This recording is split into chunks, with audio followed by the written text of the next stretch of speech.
My worry is that the NDC is atrophying. If you go to even the northern region, you started with northern region. So this is Savannah region in focus. Yeah. Those 2012 figures are President Moses figures. Yes. 16 and 20 are John Mahama's figures. So 2012, we are doing 63.2% in Savannah. 2016, we dropped to 61.5. 2020, we have dropped to 55.8. So while we are dropping by some mathematically 7.6, MPP is gaining plus 8. 8 plus. That's Savannah. This is Savannah. Let's look at another one. Central. Then we look at Volta. Then we look at Northern. And then Bole Bamboy, his own, what he was happening to him in Bole Bamboy. So for me, I'm looking at figures. I'm crunching numbers. I'm looking at statistics. What are the figures? John Mahama left in 2016, 2017. Asumdwe Park was a horrible state. Can we see Asumdwe Park at least? Yeah, let's see some of it. Let's see some of Asumdwe Park. They have it. Yeah. Let viewers see what Asumdwe Park look like. This is how the frontage look like. Yeah. Just very ordinary and just move on. And drab. Let's move on. This is how the tombstone look like there. But you see another side of the tombstone. So this is how it was. This is wretched. Very extremely wretched. Wow. Now look at this, Paul. At a point in time, we were using cement blocks to hold it. To hold it. This is the former president. This is the covering that John Mahama left on the tombstone. This horrible covering. For the former president. For the former president, the man who made you running mate, whose death you benefited from by becoming president that night. You buried him, and this is how you left his tombstone. Oh, this is nice. This is what I begged Addo to do when he gave me the opportunity to meet him in 2020. Koku, the question was direct. Koku, what can I do for you? That's what the president asked you. The president asked Koku, what can I do for you? This is a blank check. Blank check. You could have said anything. Ask for V8 and Prado and diplomatic passport. You understand? Yeah. And this was one-on-one in his office. And that was the first time I entered that Flagstaff House presidential office.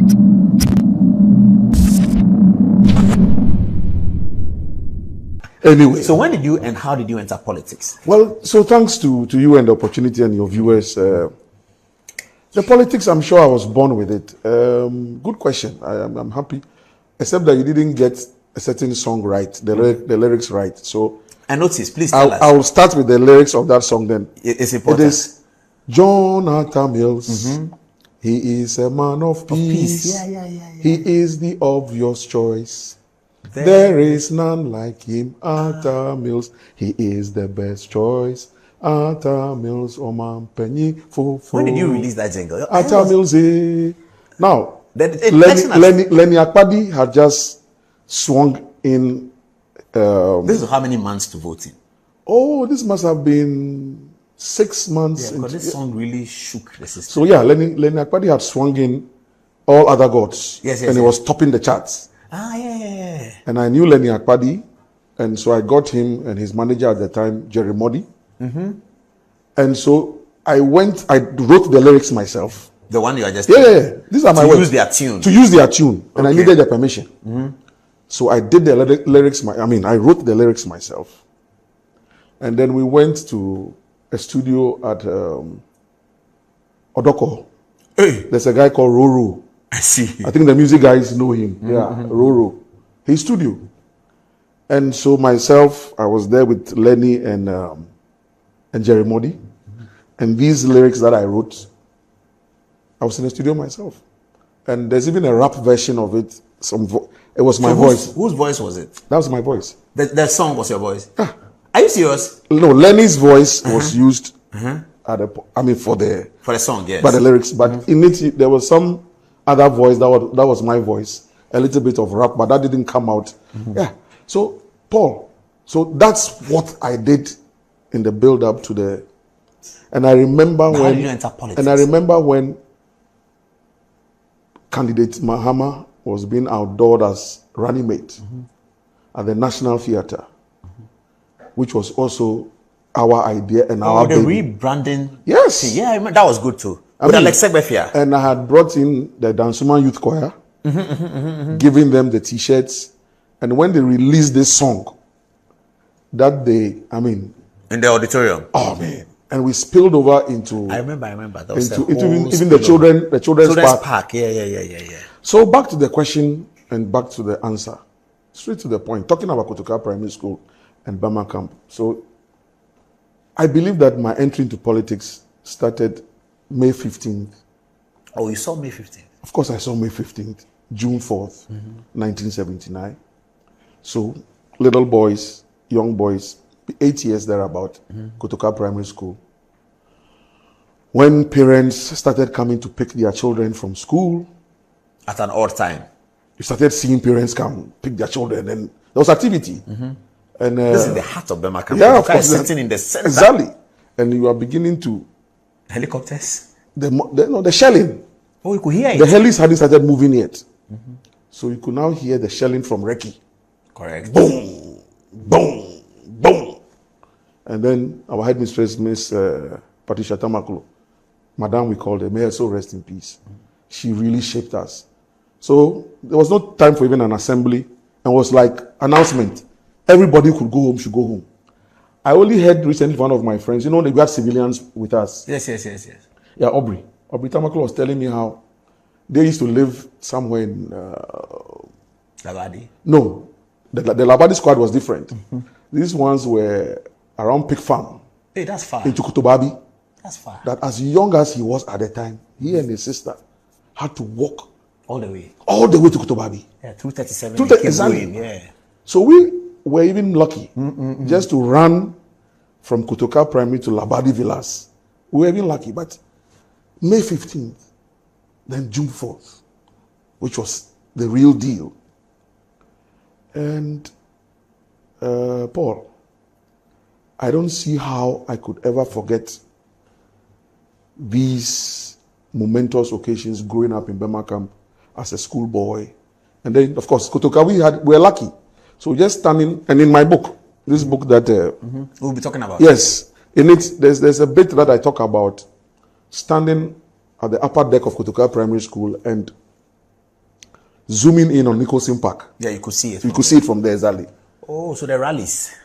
The Jerry Rawlings above, sitting on top of the Mohawk, bare-chested, with the gun trotting guy, Mr. Addo, George Pattington. That picture sits very much, on my frontal lobe. And so that's June 4th. 31st, so I was supposed to wash my father's canvas on. So this whole thing actually is more 31st night. So 31st, I was supposed to clean my father's canvas so that he could wake up and go for a morning walk, which was his ritual. On New Year's Day? He would have done it. Okay. Oh, yeah. I forgot. I think I ended up playing chaskele and football, all the things we used to do, and so I forgot. So the night he asked for his canvas, and as a young boy, instead of me to just do dry cleaning, I rather went and dipped the whole canvas in water. And he said, well, if I wake up tomorrow morning and I can't find the canvas to wear for my walk, you receive your dose, lashes. So, Paul, whether I slept or I didn't sleep, when my mom, may her soul rest in peace, and we lost her some 32 years ago, yeah. When she started pulling my leg and our legs on the bed, because something was happening, I said to myself, oh God, the canvas didn't dry. Okay. So I'm being woken up to receive my lashes. So while something was happening and mom was trying to get us to, I was pretending to be asleep until Papa came, and long and short, there was a coup. And Labadi Villas, we are lucky. It's not really gated. So the ability to move out of there with the family, we did that. So Papa took us out to safety. But of course, he is a military man. He came back. Oh, they always do that. They always do that. Oh, yeah. Especially they ask for the family go, but they will come back. So he came back. But after a couple of days, he came back for myself and Fonzie. To come and join him? who's our eldest brother. Yes, You know I know him. So the two of us. He's still with the United Nations. He's still the United Nations. Oh, wow. Yeah. Okay. Doing very well. So both of us, he brought back home. And the whole idea was that should anything happen to him, he wanted at least his two sons, To see it. the eldest at the time, to see what happened and to be able to tell the story. Now, Paul, it was in those moments, then they said majors and above should report at Elwak. You know, that whole drama. Your father is gone and it's just us at home. And one morning I opened, you know, Labadi Villas, we had the story building, opened the louver blades. And there was one major that I knew, I'm not going to mention his name. And he was only in his boxer shorts and white t-shirts, being drilled heavily by an OR, other rank. And I just watched, because I knew him, knew his children. They were in Kotoka Primary with us. The spectacle of what I saw that day. And I'm like, what? So, what could be causing all this? Obviously, something had gone wrong within a certain system. The other ranks, of course. This is June 4th, though. The 31st. No, the 31st had come. Yeah. Okay. But all that was happening within the barracks. And you are hearing of other ranks, you know, targeting certain officers. And we know a lot of friends, fathers who went and never came back. Some of us were lucky our fathers came back. And for me, that was my entry into politics. At age what? 12? 13? No. This is age 8. 8? Yeah, because I was born in 71. You thought you needed to be part of those who can make the system better, so there's no such coup. So if there was a reason why these actions took place, May 15th, June 4th, 31st, and I observe it, and I tell people, how many people in the NDC today, even in leadership, saw what I saw? Not John Mahama, not Asiedu Nketia. Mahama is older than you. Yes, but they were not in Burma camp. They didn't see what I saw. Well, they say that we who were in Burma camp, we brag too much about We don't brag too much. Because they say those who were in Kanda too felt the GBC action. Exactly. It depends on where you are. Okay, so you think Kanda people too felt they felt it. They felt it, okay. Because we always argue in secondary school. Yes. I was in Kanda, I didn't know what I saw. They too, they felt, yeah. And you know, the Kanda people, exactly. Kanda people always argue that they saw the GBC people. Yes, those who are around GBC. Yes. Yeah. It's true. So what they saw, they can speak to. What we also saw, we can speak to. It's serious. And so I keep telling people that even John Dramani Mama didn't see what I saw. Asiedu Nketia didn't see what I saw. None of them today saw what I saw. And so my political orientation is personal to me. Very personal. I didn't apply to join. I didn't have any godfather who held my hand into it.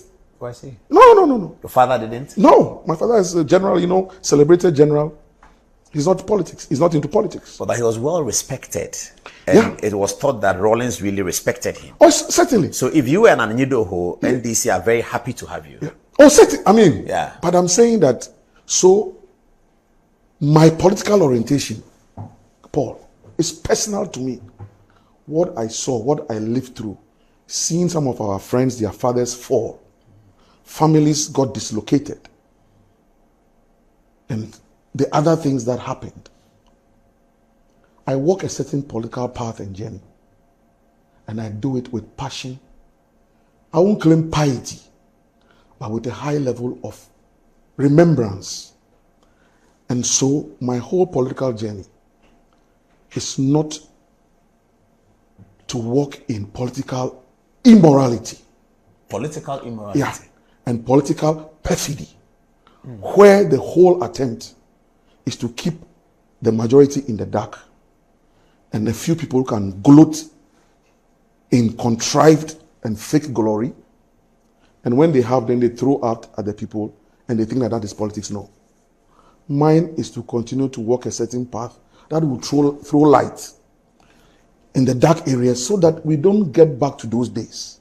Because there's those things that happen were momentous, they were earth-moving. And so my affiliation to Rawlings is personal. As a young boy, I liked the action. And one thing I also remember, that the heart he had, during those heady days, still standing on top of Kotoka Primary School, and it's in the book, I saw Rawlings carrying the casket of one of his fallen colleagues. Must have been one Major Collison. Oh, the Recce man. The Recce man, exactly. Yeah. So Collison was not meant, he was not a target. No, it wasn't. But the bullets hit him, dying in battle. And for Rawlings to carry the casket, and we stood up there, and we saw, so from the traffic light in front of Kotoka, Gaffey, Kingsway. Oh, they were going to Bema Hall? Exactly, to go and pay last respects. This was this young flight lieutenant, in spite of all the was ready to carry the casket of a fallen colleague. I will never forget that. So, throughout that 11-year period of PNDC and the KEDA movement and whatever was going on, the PDC, the WDC, we had our own versions of it. And that is how I walked into this thing called politics. Fast forward. Then in Legon, as a young graduate, 1990, 91, 92, go and ask my colleagues. We also fought another battle for the re-establishment of democratic governance. And some of us were in the forefront of that struggle. I remember one of our very dangerous aluters. We won't go for lectures, and we were fighting the system, burning tires. Peter Nafuri was then the IGP. I think we had overshot the runway. We had overdone it. So it was time to show us some power, state power. And they unleashed the police on us. I got whipped well. On campus or at a demonstration? And just, no. Police they came into the, that was when this Vida. Oh, a chronicle story. I remember that. Yeah. Vida something. IPS. Yeah, I remember. Which is now UPSA. Yeah. Kofi Kumsin went in to take pictures of Good. her. And she got hit by a stray bullet. Yeah. And that was what made Hawa Yakubu very popular. Very popular. Which is correct. Because then Kwame Jewuchem, because it was a one-sided parliament in 92, because the NPP had boycotted parliament. So Kwame Jewuchem, who was one of the NDC parliamentarians, a prominent writer at the Ghanaian Times at that time, but he had now drifted into politics, made some remark on the floor of parliament that didn't sit well with Hawa Yakubu, who had come as the only independent MP at the time. Boku Central. And when Howard stood and spoke, I think it's the same Kofi Kumsin Chronicle, who named her Iron Lady. And that's how Hawa Yakubu became the Iron Lady of Ghana politics. So Paul, my passion, driven from birth, my early socialization in Burma camp, then my student activism days. And in our days, we didn't have Tain and Tescon like you guys came to enjoy later. So it was just us. Raw energy. Fighting the military system. And I remember today Nanado, Malik Alassane Yakubu, the late, he was then the MPP youth organizer or something. Nanado, they will come either Legon Hall, Ekwafu Hall, or E9. On top of the, we came to hear the E9 story. On top of the bookshop. Yeah, we came to hear that. We used to meet there and take decisions. We were mobilizing students. And we were leading it. And we'll get some lecturers who will call you in the middle of the night. Charlie, Kwaku, take it easy. Kwaku, don't do this. You people, be careful of this military regime. But hey, Paul, one has to brave it out one way or the other. The first major demo into town, I mooted the idea. It was a meeting at Legon Hall, dining hall. If you ask YB, Yabuabin and Co, Yabuabin was a year behind us. But at that gathering, at that meeting, I said, why are we sitting on campus and making noise? Let's go into town with the action. That is where people will feel our strength. We mobilized, and because we knew the police was watching us, we didn't go with buses that time. We just used other routes before they realized we're in the CBD. Because if we had gone with buses, they'll stop you. They will stop us. So we just did small Mao guerrilla tactics movement before they realized we're in the CBD. Now, Paul, so when anybody thinks that I just woke up and walked into some NDC politics, it's because they don't know the story. I don't think anybody's saying that. Oh, no. There's a certain group of people, and my literature refers to them as urchins. Yeah, and chimney sweepers. Yeah, clothed in suit, who have just walked into today's politics. And they think that because there's something called social media, all they do is to insult. Then they have, I heard there's something they call screenshot.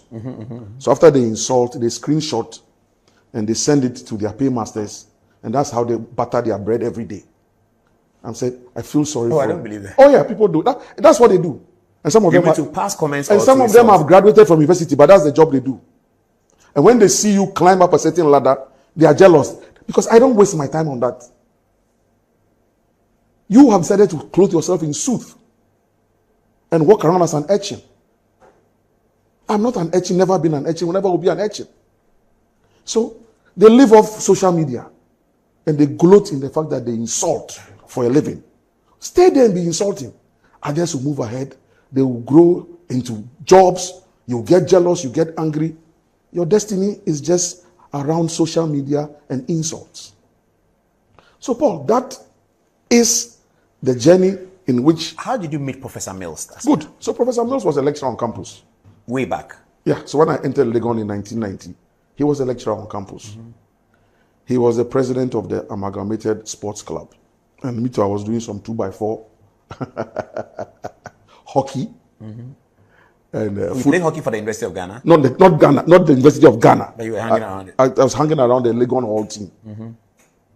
And football as well. And so in that interaction, I got to meet this Dr. Mills. Oh, then. Oh, so you guys knew him as Dr. Mills? We knew him as Dr. Mills, yeah. Okay. Yeah.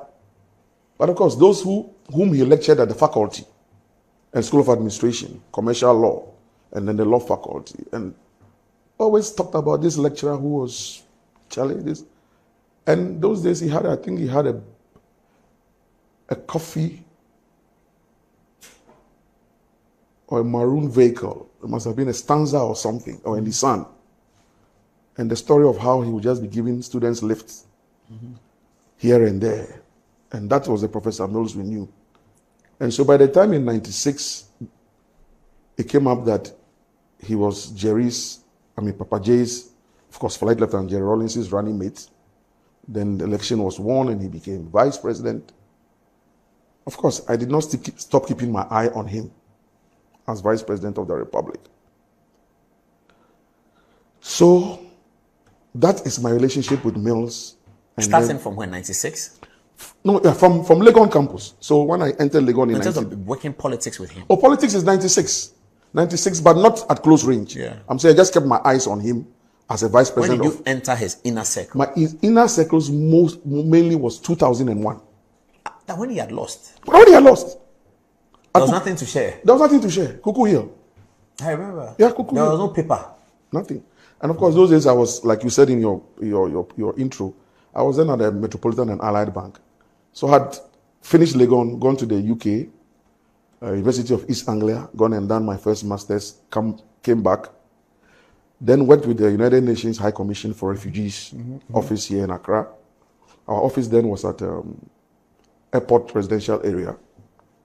So these Liberian refugees, Sierra Leonean refugees, I worked closely with them. In fact, the first batch of Sierra Leonean refugees, I was part of the group that birthed them. The UNHCR, the Ghana Refugee Board.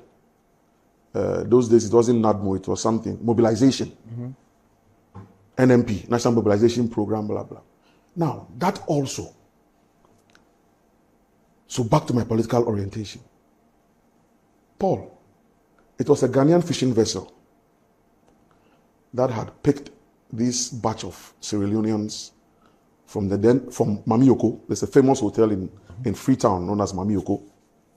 It has now transited. It's now why have I forgotten the name? Anyway, so the vessel brought this batch of Sierra Leonean refugees. So at the Tema port, when we had to do the documentation to check them in first, bring them in, there are processes. Even before you can be given refugee status, you must go through certain processes.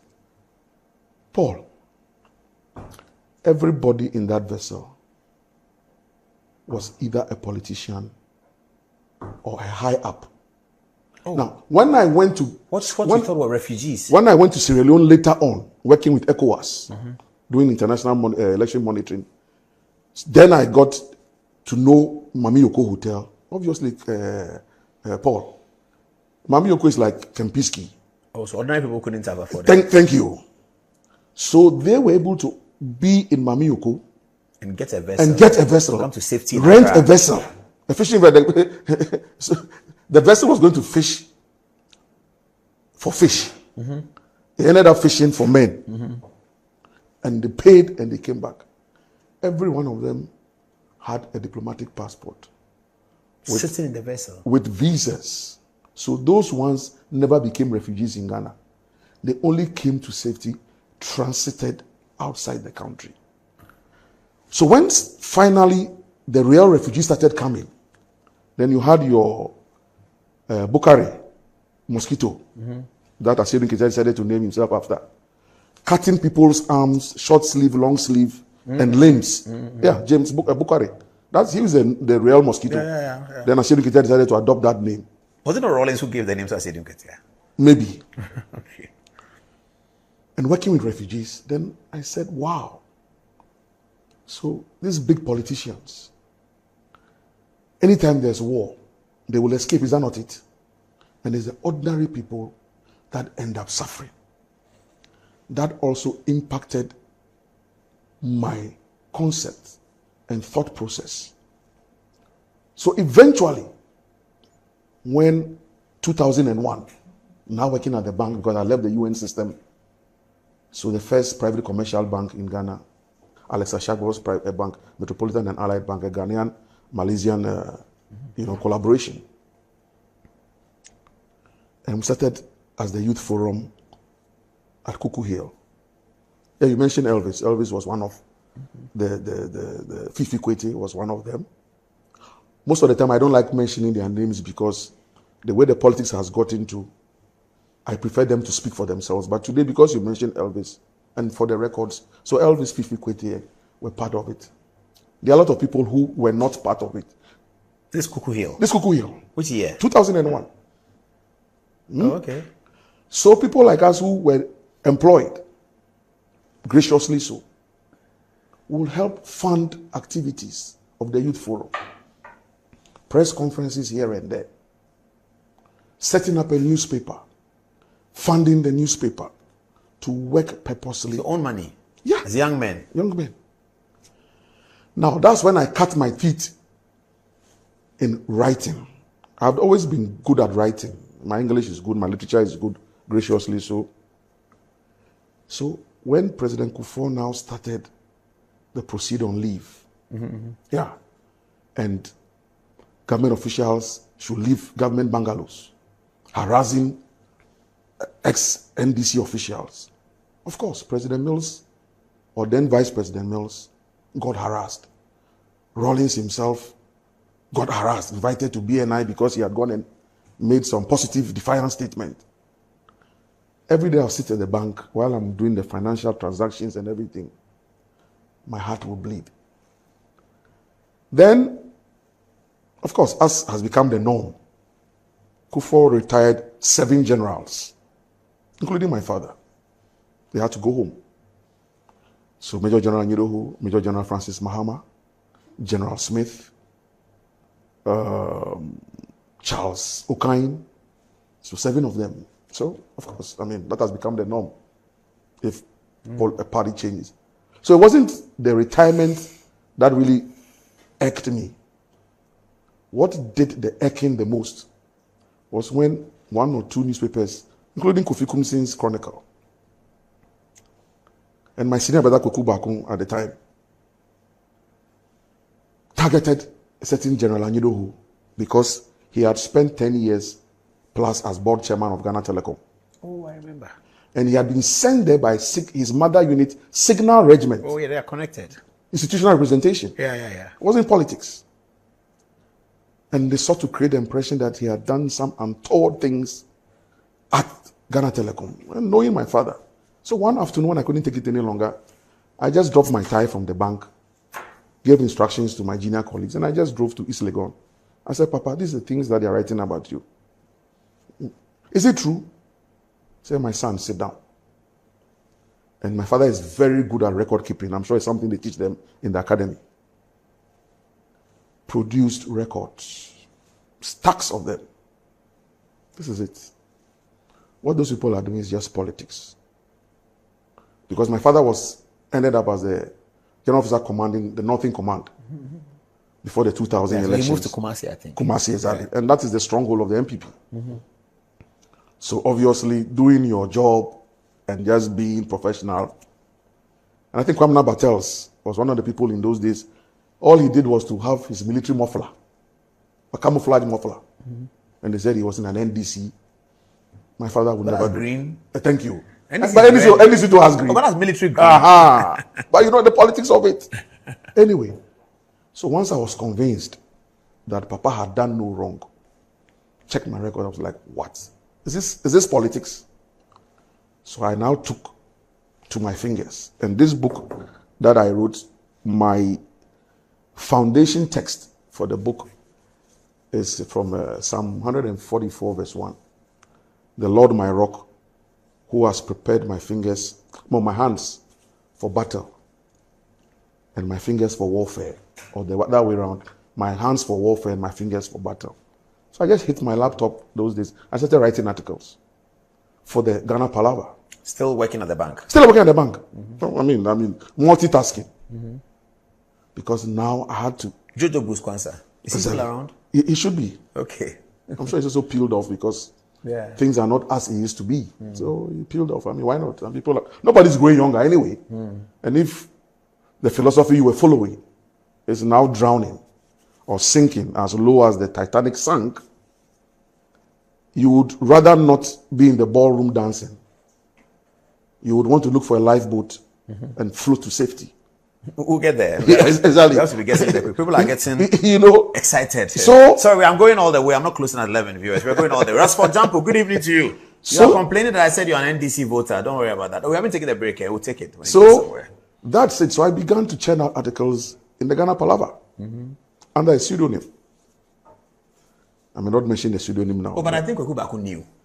Oh, people got to know. Because he told me. Yeah. He was complaining about it. I said, about Jojo. Say, this is Koku, it's not Jojo. Yes, I mean, some of the things you can't hide. I mean, because I had to now fight to liberate first my father, first the family name, second the family name, and then now our political leaders who were being held hostage by a certain political system.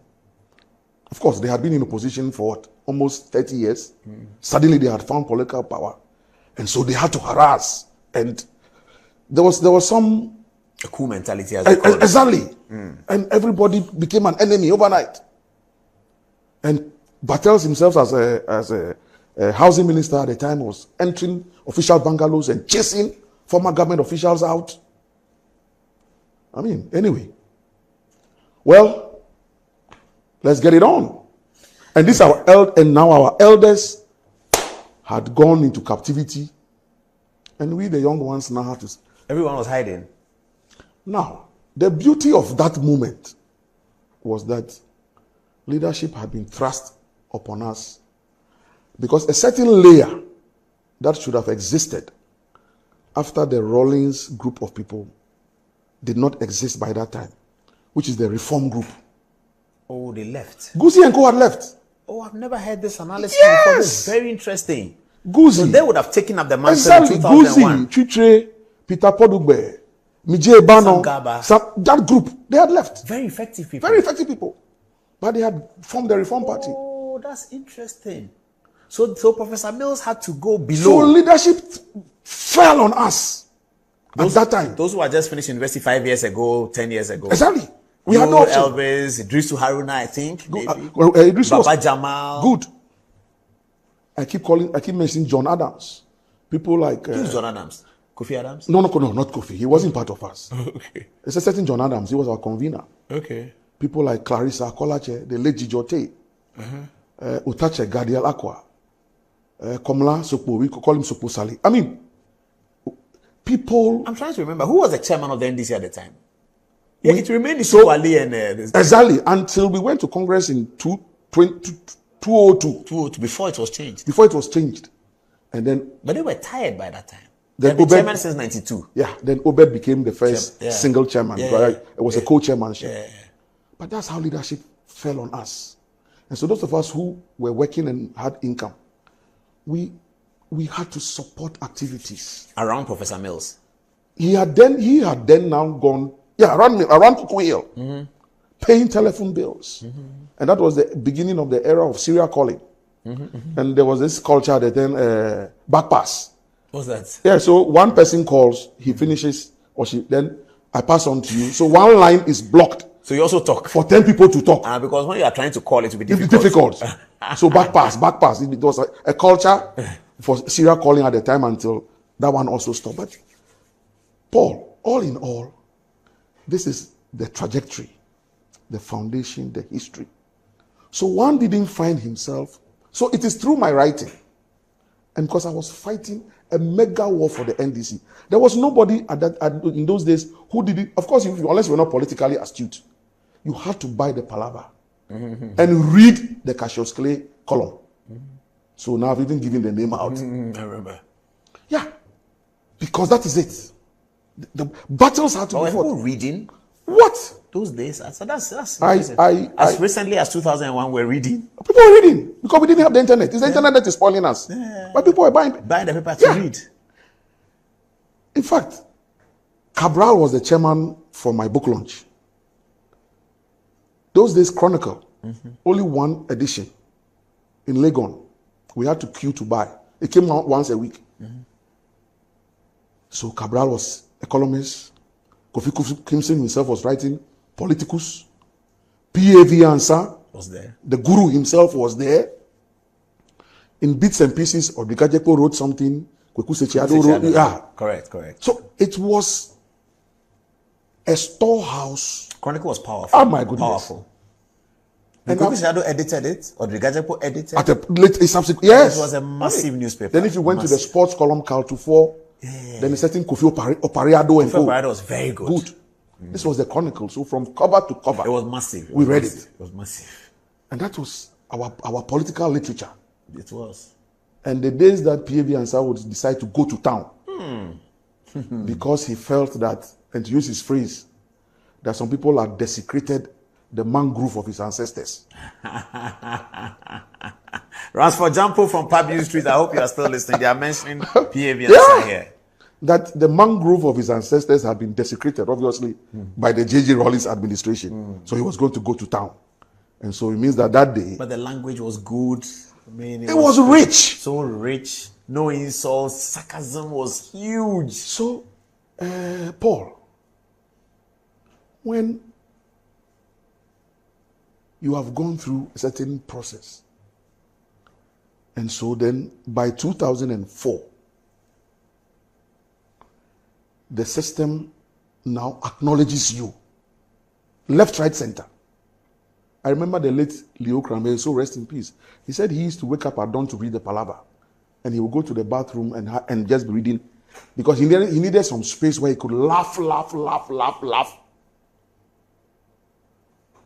Now, these are battles that one fought single-handedly to be able to hold the NDC together.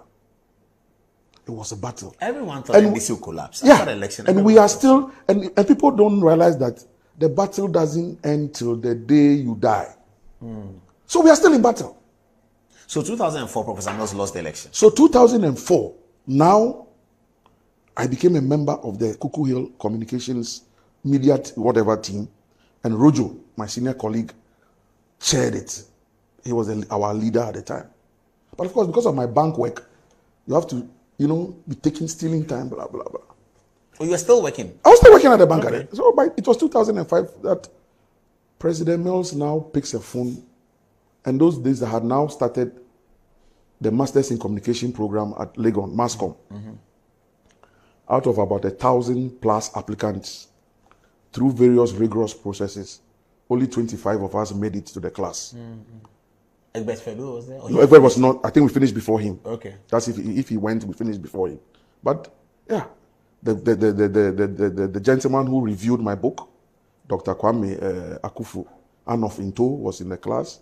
The Honorable Zuera Ibrahima, NDC's current MP for Salaga South. And a few of us, 25 of us, bonded, knitted well as a family. So, Paul, one got some grounding in communications theories. We didn't just walk into communications. We got some good grounding in communications theories from that PAV and SAR Communication School. In that period, so now actively everybody knows who is writing those articles. Subsequently, there were then other pseudonyms and for other purposes. And we'll not mention them for now. But obviously, Adepa, as we say in Chi, Adepa netone home. So within that wholesale family of a certain youth forum, the stars began to shine. Yeah. Stars began to shine. The gems began to pop up. And humbly so, I was one of the stars, one of the gems. And so when President Mills picked a phone and called me one morning and said, Koku, I've been reading you, I've been observing you. I know your father. I knew him as vice president because we worked closely. But prior to that, if you don't know, I played hockey with your father. And I remember my father was a very good hockey player as a young officer. He stopped playing because I think one day in the hockey stick whacked him and his teeth and everything. But he was a good hockey player. So President Musa Kokwa, he was playing hockey with your father as a young lecturer. And your father was playing for the armed forces. We used to play way, way back. So even before I became vice president and met him in the line of national duty, we used to play hockey together. Like, wow. So I know you come from a good home. I've studied you, I've read you, I've researched you. Can you work for me? It was a Monday morning, Paul. I had finished my morning devotion. I still remember where I was kneeling after I'd prayed. And my fiancée at the time was sitting at the head of the bed. And the call came and I picked them. So the conversation, yes, sir, I will. Okay, I'll resign. Yes, I'll resign. By the end of the week, I would have resigned. Top the bank? Yes. Then, Kokwa, I don't have money to pay you. That's what Prof said. I said, but sir, then why did you call me? I don't believe you called me because of monetary consideration. You called me because you thought that there was something I could bring to bear on your campaign. So forget about the money aspect. God will provide. That was my answer. But sir, all I need from you is to commit to me, and I'll commit to you. Be truthful and be honest to me. And I promise you, if I have to die to protect you, I will die to protect you. That was the covenant between myself and Professor Mills. That's a deep one. Within days, I had resigned. If when I finished, then So this was Monday morning? Monday morning. By Friday, I had resigned. But were you expecting the call by any chance? Good question. Prior to that, I hope I'm not the Pudong. Is it Pudong? The Pudong guy is talking prior to that. It's not. Oh my goodness. We needed some humor here. So before that.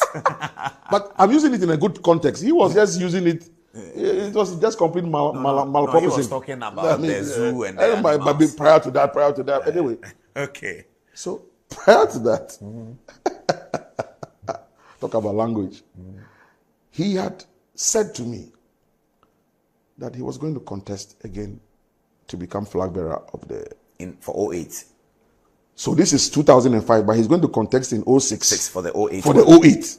This is the 06 that was becoming very difficult. Exactly. Ediana was coming, Spio Gabra was coming. Exactly. And then Alhaji Mahama Idrisu. Yeah, Alhaji was there, yeah. So 3.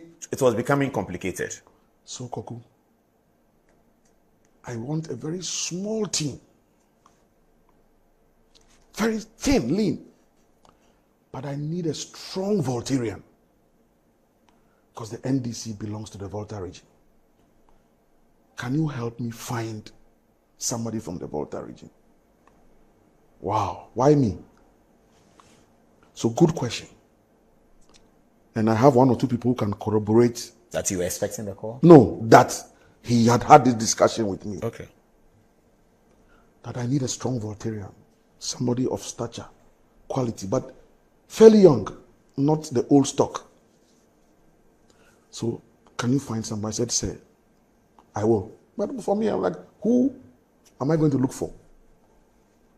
So when he called that morning and said, Akoku, it's you that I want to work for me. Oh, I see. Also, he had said that he is finding the Voltarian who is young. And so I should help him find the person. Ah. Not knowing he was sowing a certain seed. He wasn't telling me direct. But after I delayed a few days and I couldn't get him the person, after 1 call, Koku, are you finding the person? I said yes. The next call was, Koku, it's you that I want to work for me. Paul, a combination of being flattered, humbled, touched, I considered it a calling. It wasn't just happenstance. Having matured now, especially in things of divinity and theology, because I just graduated from the Trinity Theological Seminary, I've come to understand that the God who created the universe is a very organized God, meticulous. And he creates people you call burden bearers. He creates the destiny connectors. He creates the destiny helpers. But everything that happens through your destiny, it is purposed. Because scripture says, he knew you before you were formed, and he sanctified you before you were born. Good. So let's go back to the story. So that morning when he called, then I accepted the call. When I finished the conversation, so that my fiancée at the time was like, who are you talking to? I said, Professor Mills. What is this about? You resign and blah, blah, blah. So I briefed her. You didn't tell me. I said, well, Mercy, I've decided. She never said anything again and just supported me every step of the way.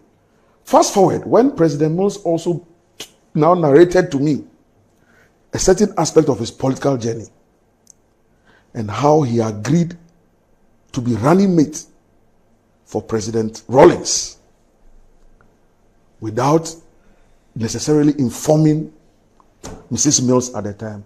I said, wow, so many things connect us. It's passion. It's driven by passion and a strong commitment to conscience that will allow you to take such decisions. And so, Paul, that's how we began this covenant journey of working together. So I resigned, back to Kofi Kumsin. So after I resigned, then Alute Jacobs called me at the time. So this must be 2006 thereabout. That Kofi Kumsin is his friend, and so they met and they went talking. And Kofi Kumsin said he had heard that I had resigned from the bank to go and work for President Mills, candidate Mills. This sick man who's not going to win any election. And so he didn't believe that I had done it out of a good heart, nor altruism. Bank matters. I must have chopped some bank money. You ran away. And I'm running away. And that Kofi said he was going to dig me. So Alute was calling me as a concerned senior comrade. Is there anything? Is there anything? Something there, yeah. If there's something, Kofi is going to go. I said, let him go. He will find nothing. And so Kofi went up to today. How many years? Several, 30, 25. Found nothing. So when recently this social media thing, and I only heard about 2 days ago that some of these urchins and chimney sweepers who are now in politics for just short-term gain wrote on some social media handle and page that I left this whole thing about bank. I left because I had committed some fraud. And I said, the view, you don't even know what you're talking about. So, Paul, this is how one has walked a certain path of integrity and loyalty to the then candidate. So, 2006, this same Kofi Kumsi. So, when you took the office, what was your role? So, my role, well defined, Koku. I want you to come and manage my communications for me. Now, in your preamble, you said something about, what do you call it? Mahama Yariga. Yes. Good. Beginning there. So the three of us, and you and who? Myself, Ayariga, and this guy called Nilante Vanderboy. I don't understand why you describe him as well. I will tell you why. Okay. So, Prof's rationale was that, so Ayariga, from the pure. Yeah, please go on. Yeah. So Ayariga was going to take care of a certain geographical area, Nilante a certain geographical area, and then of course Anyidoho also, the Volta and a certain geographical area. Just the three of us were around Prof. But Ayariga, of course, had to now shift and shuffle between being around Prof and also focusing on his Boku Central seat. So he will be around, why not? But then he will move away again. So for me, I was communications director. Basically managing the whole communications, PR, speech writing, image management, media engagement, and all that. Nilante was for operations, which also had its own turf. I will not discount the turf. That's how the three of us around this candidate moved around the country and marketed him to become flag bearer in 2006. Now, 2006 at N Block, Legon, that's where we had the contest. The night before, what we did to turn the thing around. Were you losing? We're not losing, no. Why were you turning? But we had to, when I said to turn the thing around, okay, for want of a better phrase, to turn it around more effectively. We didn't sleep. By morning time, the whole N Block, mills. Those days, Hanabisu was one of the spokespersons for Ediana. That was the first time I encountered her. And she tried to throw some tantrums that we had overbranded the place too much with mills. But if you decide to sleep, because elections are won on the night of election. Those parties. I mean, that's when all the encomiums take place. So if you decided to sleep and you thought you were going to win, Master, we possessed the territory. And that's what we did. Finished and won by some 84. It was heavy. Heavy victory. Heavy. And this was 22nd, 23rd of December 2006. Those days, a few people were not pro-mills. Most of us who were the pro-mills people. So we did it for him. So he beat Spilgabra, he beat Edianan, and beat Alhaji Mahama. Okay, let's fast forward. So 2009, Mills is now sworn in as president. What was your role? But let me just say this. It's very important.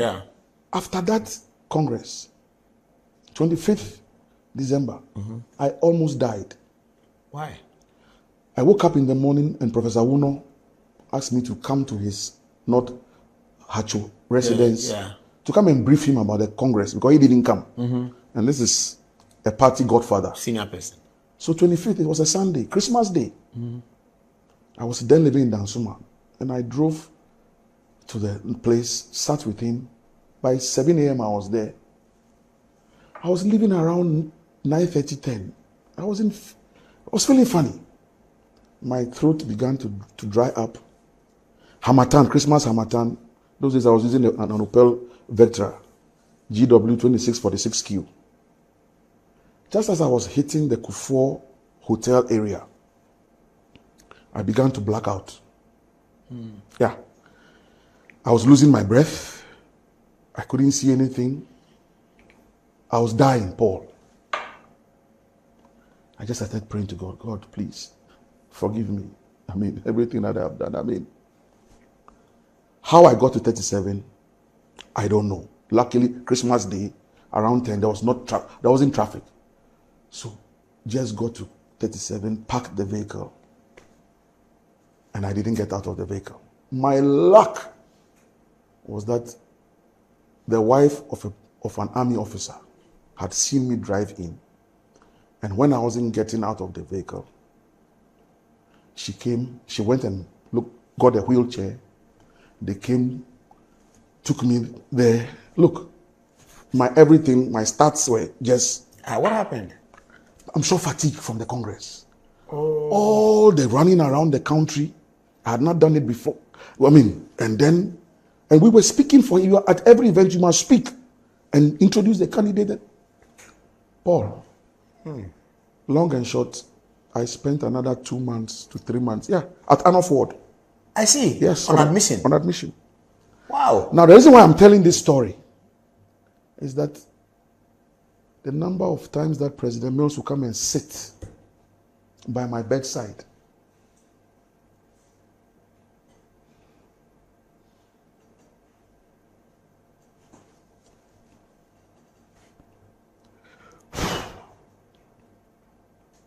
May he rest in peace. Yeah, the number of times he'll come and sit at my bedside and bring me books to read. Wow. And just, Koku, it will be well. It will be well. Don't worry. It will be well. You'll be fine. And we'll win the election. Paul. Oh, you win the election? He was already there. You know what I mean? Now, when a man shows you so... Of course, other people came. Yeah. Professor Wuno came. I remember Uncle Atua Hoy came. Of course, my father was the first person to be there. I'm grateful to him. Mercy, my fiancée at the time. I mean, my family, Timoma. But I'm saying that this man just loved me beyond measure. And I returned the love also. So fast forward, we campaigned vigorously. So the song I sang earlier, I put it in. Other things, I took him to photo club, Stanley Felton's place. For photographs? I had to get him. My decision as the lead communications manager was to get him to look a certain way for me. And I explained to him that I didn't want suits, I didn't want jackets, I didn't want anything. We are marketing a certain image about you. It must be soft, it must be appealing.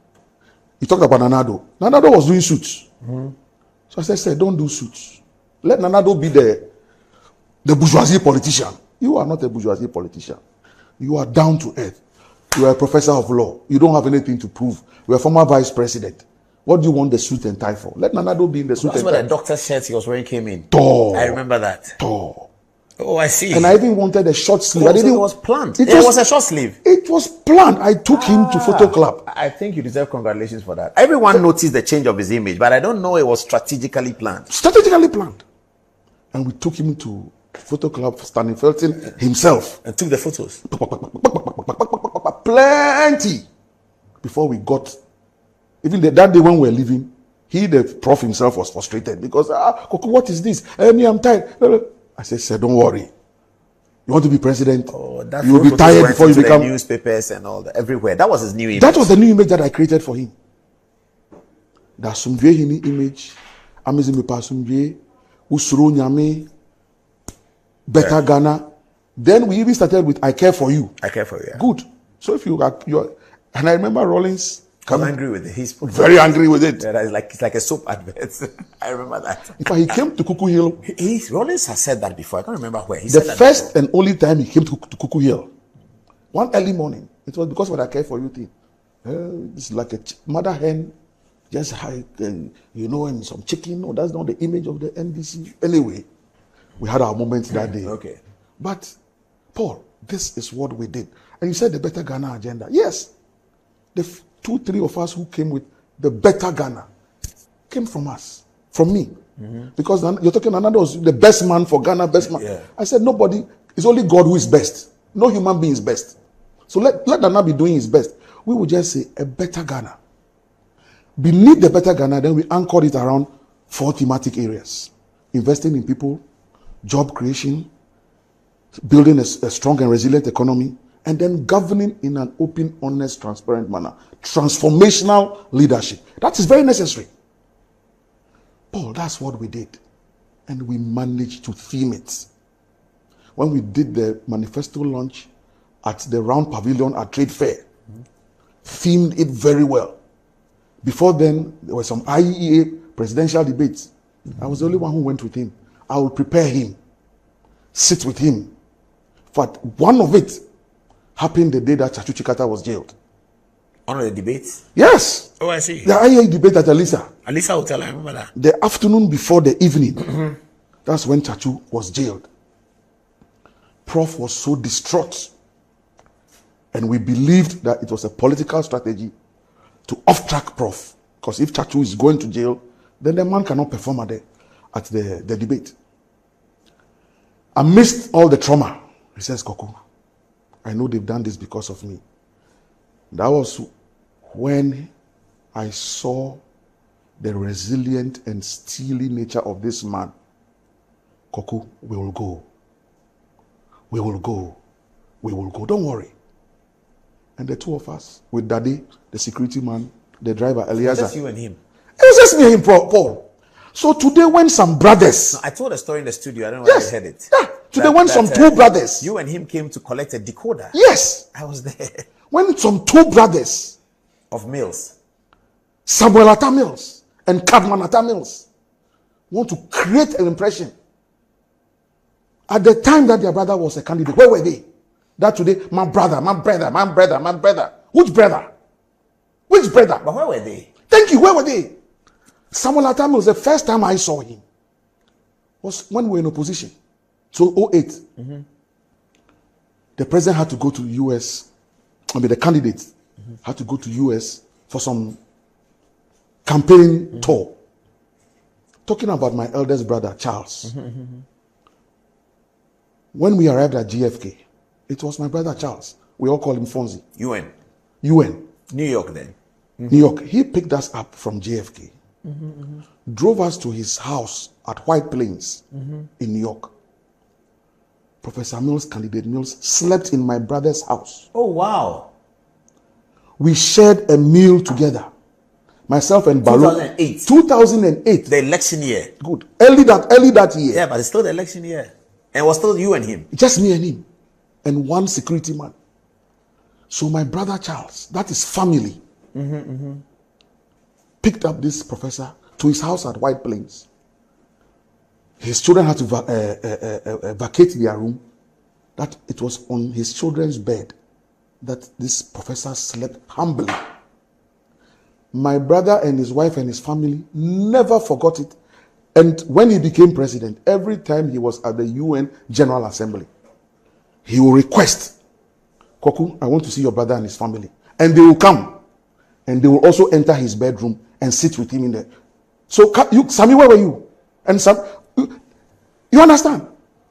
Subsequently, we flew from JFK to Dallas Airport in Washington. Cadman picked us up to his house in Potomac. So you met Cadman too? So we met Cadman. And we stayed in Cadman's house. That was when I met Sammy for the first time as a sibling. He was in Cadman's house? He wasn't in Cadman's house. He came later from some outlandish part of the US. Oh, he was based there? He was based there. Some outlandish part of the US. I still remember how he was apparelled. But I'll leave that conversation for another day. And when his two brothers sat him down, I was there when I'm listening to every conversation. A complete recluse and renegade who had found himself in the US and disappointed the family, doing nothing and annoyed with all his siblings. Sammy? Yes! This one. The MP? That one. I have really had no regard for him And his brother, the president, knew. He said, Koko, I know. Look, the first time President Mills, and when I say it, I stand up, had to apologize to me, was in Tamale. All because of this Sami. Because some monies that should have been given to media person, how Sami created the story that I had chopped media money. And Paul, you have been in the media for so many years. No, that's nothing. That's one thing nobody can pin on me. For sure. But Sami tried to create that impression. And when I heard it that night from the same media people, of course, out of strong emotions, I said that the next morning I was on a flight out of Tamale back to Accra. I'll resign and look for something else to do because I will not allow some Tamils to mess up my image and my integrity. If it is because of his brother he wants to do that, I'll walk away. Of course, walls have ears. So the president heard that night. First thing in the morning, I got a call from the ADC, Colonel Lawson. Immediately I walked into his room. Koko, I heard about everything that happened last night. I'm sorry. Please forgive me. It's because of me that my brother offended you. So forgive me. Please don't resign. Stay, let's work. Tears just rolled down my cheeks. By this time, were you communication director at the castle? Yes, I was communication director at the castle, at the presidency. And Samuel he was not an MP? He was not an MP then. So by this time, he had now come from his US. To base here. Power has come. As he was here. But Kadman too was here. No, he was. Yeah, so he too came. But you seem to have more respect for Kadman than Samuel. Certainly. Until the last 2 years. That he is forcing me to remove the wrap of respect around him because he's also getting into this mud with Sami. Otherwise, I've always respected Kadman. As for Sami, he was just a loafer at the castle, had no office, had no official designation. Sami should come and tell me his official designation at the castle. Zero. Brother of the president. That's all. Now, Ochucha will be 90. Today, he's a security specialist. Tomorrow is a communication specialist. The other day is a food specialist. The next day is a medical doctor. My brother. Fortunately for us, his brother respected all of us and the rules that we played around him. And Sami thought that he could influence his brother against us. Okay, let's fast forward. And to the extent that he couldn't succeed in influencing his brother against us, almost every one of us around his brother became an enemy. Was there a division in the castle between the vice president, John Mahama's office, and your office? There was, well, it depends on how you define division. But the vice president created his own secretariat. Yeah, I remember. I used to go there. Mauko Zomelo. Good. And I don't think that it is improper for any vice president to have his staff. But were you not communicating? We were communicating. Were you disrespecting John Mahama? This question, when people ask, my answer I say is that anybody who believes that I disrespected John Mahama then believes that President Mills was not strong. You had President Mills as President of the Republic. You had Mr. Henry Martin Newman as Chief of Staff. You had Mr. James Beba Kumensa as Secretary to President. You had Professor Uno as Chairman of Council of State. Among these four senior persons, there was no way Koko Anyidoho could have disrespected the Vice President of the Republic of Ghana. Paul. But we heard stories. As for the stories plenty. What about the motorcade that was returned from Kintampo? Who with me? Well, they don't know who. John Mahama was on the motorcade going to the north. He got to Kintampo and Colonel Atta called him and said, who asked him to take the motorcade? You should come back to the castle. Certainly not me. Did you know about it? Did you hear about it? Me. Look, let me tell you. But did you hear about this one? Yeah, this is the first time I'm hearing motorcade. I've heard other things, but this not this motorcade. This motorcade doesn't have your name. Yes. But this is one of the prominent, disrespectful things that happened to John Mahama from the Mills people. He was going to. Let me tell you other things. He was told that return the motorcade. Let me tell you other things that supposedly happened. The way the castle is configured, the topmost floor has the vice president to one side, the president to another side, the cabinet room, secretary to the president. That's the uppermost floor. There's a dedicated corridor from the vice president's office right to the front of the president's office. The only person you meet there is the ADC, the military ADC, Colonel Lawson. My office was beneath that level. I had speeches to write. I had media people to manage. I had other engagements to. So I didn't have an office in front of President Mills's office, as you've heard. That I had that my office was next to the president's office. Did you have any encounter with John Mahama? Hold on. Such that when the vice president is coming to the president's office, stop him. I'll stop him. Did you tell? I had no such. Did you tell Lawson to stop him? I mean, how? A military. Come on. Yeah, I can understand. Colonel is not going to listen to Anyidoho to give him instructions. Subsequently, I heard that was what was happening. That a certain Standogbe was issuing orders to military colonels, not under Mills. If it happened under John Mahama, that is their cup of tea, but not under Mills, not under Jerry Rawlings. The level of discipline. Paul, if I wanted to see President Mills, I had to go through the processes. But did you have any encounter with John Mahama? Never. What is this story about? Some Saturday, Mills was unwell in 2012 early. Rumors were that he had died. John Mahama is reported to have called Speaker Joyce Bamford Addo to tell Joyce Bamford Addo that I hear the president has passed. Can you organize parliament? The story continues that Joyce then asked Kojo Chikata, that's how are we going to do this? They said the old man is dead. Kojo said, I have not heard it. How can the old man die? I don't know. He said, well, this is what the vice president called to tell. Story continues that Kojo Chikata came to the castle to see what's happening. When he came, all of you were around Professor Mills singing praises, and Professor Mills was there. And then you were told that you asked Kojo, what is that? Kojo said, well, Speaker said, Vice President said, Papa has died. And I hear the Monday you went to John Mahama's office, it was brutal. Is it true? I must have entered the Vice President's office not more than 4 times, all on official assignment. So this story is not true?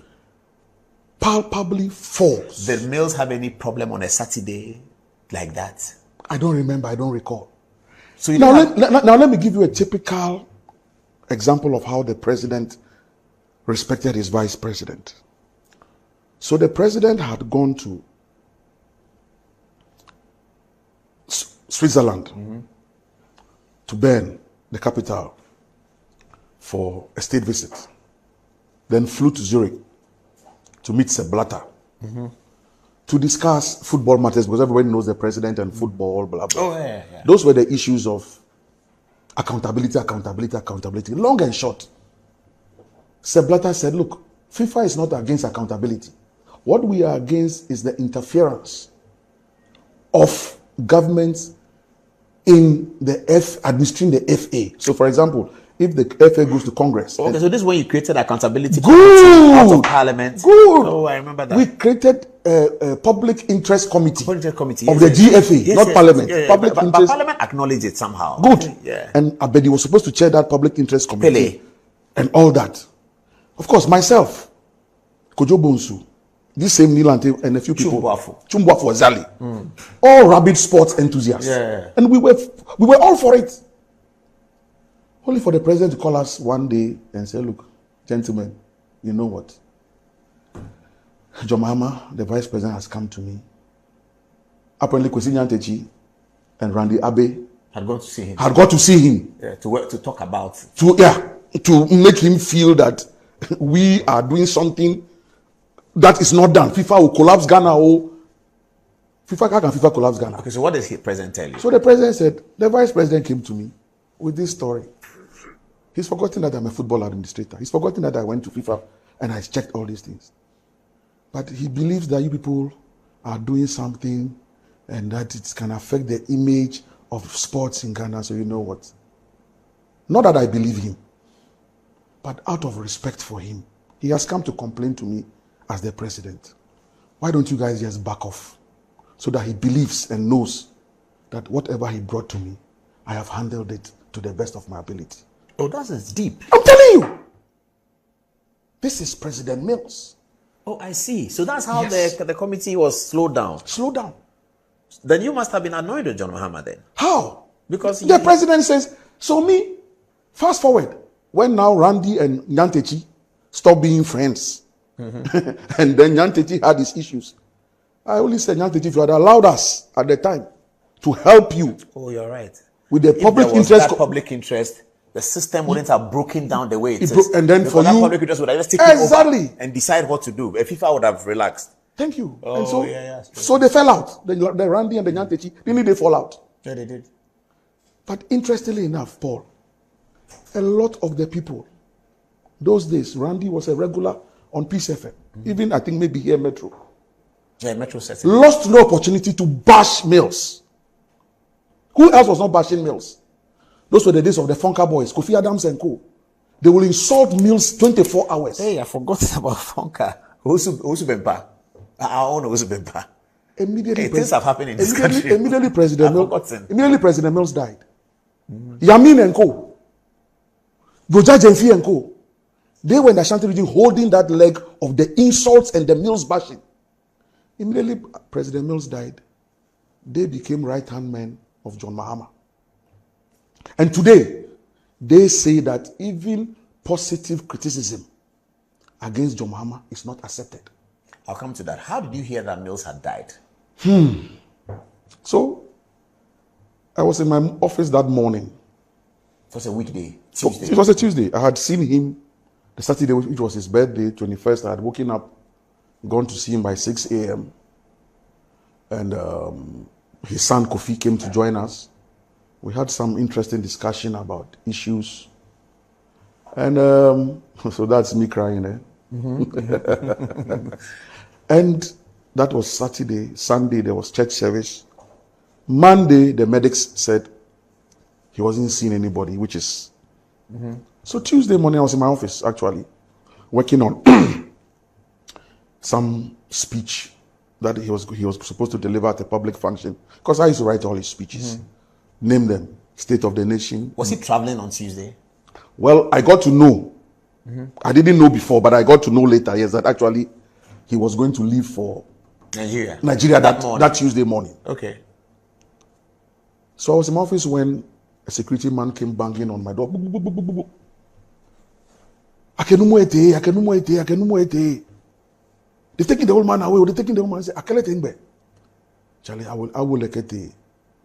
Wole from where? So, apparently he was carried, stretchered. From where? From his room. A castle. At the castle. Into the room ambulance. Or office? No, not from the office. The residence. The residence. And put in what kind of car? Of course, that's that one in an ambulance. With motorcade was there? Motorcade, medic. So that's, if at the point they said I carried him in the boot of my vehicle. Okay, so the motorcade drove him to 37. Yeah, they drove him to 37. In a normal presidential. Oh yeah, that one. So all those stories are not true. They are not true. Thank you. They are not Very true. happy to No, hear they are not true. I mean, a sitting president, definitely there will be motorcade. The ADC joined. So he didn't come to the office at all that day? No, he didn't come to the office at all that day. Was it a residence? It was a residence. Yeah. And of course, the stories abound. His son says he had lunch with him. A sister is supposed to have gone there. All those other stories, that is their story. You didn't see anything? No, I didn't. So you were in your office? I was in my office. Okay. And so now, we went to 37. And he was declared officially dead. Around 2 o'clock? Yeah, 1:32 or thereabout. What happened thereafter? Well, I remember when I arrived. Because the motorcade had left. Is that you and Alote Jacobs? That's me and Alote Jacobs, yes. Wow. We finished mourning and finished crying like this. And they say we have no right to keep the man's legacy alive. And they even laugh at us those days. That yes, their father is dead and gone. We'll see how they will survive in Ghana. And we are surviving and it's paining them. So, yeah. What happened so hours after?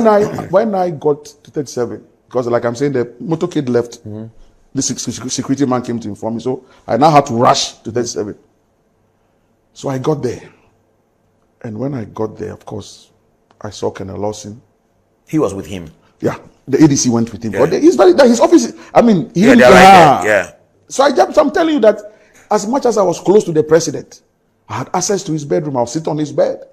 He will be bathing, but he will draw the blinds. We can have a conversation. When we got to the office setting, Paul, he made sure that everybody kept their place. That kept their place. So when you got to 37, what happened? So I got to 37, and once I arrived, I was ushered into the ICU, the intensive care unit. So this story that he went to a maternity ward is also not true. children's ward is not true. He went to the ICU, and he had commissioned the ICU maybe 2-3 months before. that. And it was a double commissioning he did when he went to 37 at the time. The ICU and the refurbished mortuary. Oh, wow. And as fate will have it. That's interesting. As fate will have it. From the ICU? From the ICU. He went to the mortuary. He went to the mortuary. Where Papa, where Fa. So, when do good, when you you do were first. leaving 37, So when I went to 37, I was ushered into the ICU. And then there was the lifeless body of the president. They removed the cloth. the white. And so they up to maybe the navel. So you saw his face. I saw his face. I saw his upper body. And as I stood there watching the lifeless body of the president, I'm not too sure how I got out of the ICU because, you know, You don't know how you got out of that ICU? I don't know how I got out of the ICU. They carried you? I don't know. Where did you end up? So later on, I realized that we were in a room and they had brought a psychologist to come and work on us, a few Who's of us. Oh, myself and Colonel Lawson was part of it. A few close aides. I don't remember any of the brothers being in that close meeting. Was the Reverend Minister there? Amudaku. Amudaku. It's possible. Yeah. And this psychologist came. Then the lead physician, who also came and said that, gentlemen, you know that the president is dead, don't you? Yeah, it's good to cry, it's good to break down, it's good to weep. But let's allow him to go and rest. And that he had defied medical science for 8 years. Oh, 8 years. That he had defied medical science for 8 years. Now, Paul, and I want to believe that the medical doctor was telling us the truth. A man who defied medical science for 8 years to take this party from opposition into power. Because I remember in those quiet moments when the MPP was laughing at him and calling him a failure because he had lost 2004 was contentious. But instead of moving us onto the streets in 2004, that's when he said he will never become president on the drop of anybody's blood. And that if Kufuor says he's won the election, let him have it. Or if it is God's will, Ghanaians will give me the presidency in 4 years' time. Very prophetic. He said that in 2004. In 2004. This was at Kuku Hill. And on other platforms. But I remember Kuku Hill 1. He had to convince, because some of us wanted him to convince us as to why he will not hit the streets. And he said, no way. If I hit the streets, you people will die. Koku, I need you for the next election. I'm not going to kill you. Stay alive and let's win this election. In 2008. That was what gingered us into that 2008 election. Because this man was just leading us with conviction. But were you in support of the choice of John Mahama as a running mate? I know that was quite divided as well. He called me. President Mills called me before he took the decision. I know some of the party bigwigs wanted Alhaji Mohammed Mumunu to be maintained. Well, Mills himself wanted Mohammed Mumunu, didn't he say that? Well, so when he called me one morning, and the number of times he called me, look, the respect.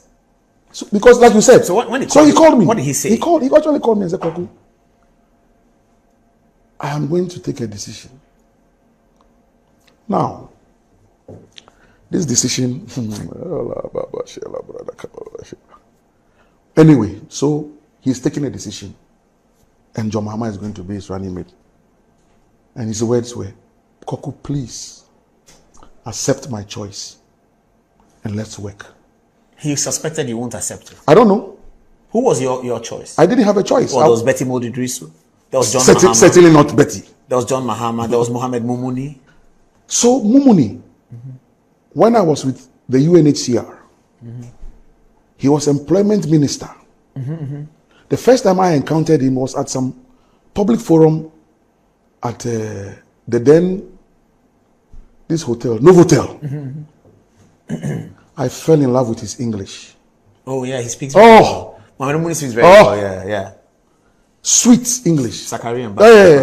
As a student of the language, when I see people who speak the language, I admire. So when he was made running mate in 2004, I was excited. So you were hoping that will continue? I mean, what could you... So you were supporting John Mahama because Professor Mills said this is my choice? That is the boss. Okay, I get it. And besides, honestly, I had nothing against John Mahama. I didn't know him at close range. He was not one of the people that I was close to. So what will I have against him? I remember that's surprising because many of us, well, younger than you, we all coalesce around John Mahama. Anybody of my age, media who was thinking NDC, we all coalesce around John Mahama. Yeah, but that is the strength of the media, because he was a media creation. He's a media person. He used to hobble up with the coffee shop group. I mean, he'll sit in his office at communication and I'll be there, Commander Duma will come there, stand up. So that's it. And so let's say that his candidature won. He was a media favorite. There's no doubt about it. And for me, what I did for his outdooring was ample testimony to the fact that once he had been chosen. What happened at that place? I don't know whether it's a better question for Elvis. We all showed up there as journalists to hear Professor Mills' running mate. Mills didn't come. He sent Elvis with a piece of paper to announce that John Mahama has been chosen as the running mate. Well, there was something that took the Kama Conference Center. Yes. Yeah. Mills didn't come. You didn't come too. What was it about? Rawlings came. What was that? What was the story behind that? Well, the story behind it is that President Mills had taken the decision. The National Executive Committee had taken the decision. But obviously the founder still had issues. And so ways had to be found to announce the choice of the running mates once the party had sat down to accept it. And so the political antics took place, and the running mate was mentioned, and the founder had no option but to accept. So let's come now to Asumdue Park. Mills dies. He's buried at Asumdue Park. Beautifully created. I don't know whether it was Faustina Nelson who chaired the committee or Totobi Kwachi who chaired the committee, but the Mills Funeral Committee seemed to have done an excellent job. The funeral was super pristine. American Secretary of State Hillary Clinton was in attendance. Martin Newman spoke so well. It was a great event. John Mahama, the president, also spoke. Asumdue Park looked beautiful. When did you discover that it's deteriorating? You know, when President Mills died so talking about me and John Mahama, why he and his people always try to play the victim as if I have issues with them. Let me tell you, Paul. President Mills died on 24th July. 26th July in the morning, around 6 a.m., I got a call from Okujetua Blakwa. Not that we were that close, but he calls to say, oh, I'm just checking on you. Okay. Well, I accept it. 2-3 minutes later, I get a call from Omani Buama. Omani Buama and Blakwa at the time were two sides of the same coin. Omani was very frontal that, well, Sami called you and he couldn't tell you what he should have told you. But anyway, yesterday, so which means 25th, the man died. The day after, we had a meeting with the new president. And a decision has been taken. He says he cannot work with you. Oh, wow. Yes. This is Omani Buama, an MPP boy who came through CJA. Yes, correct. Yeah.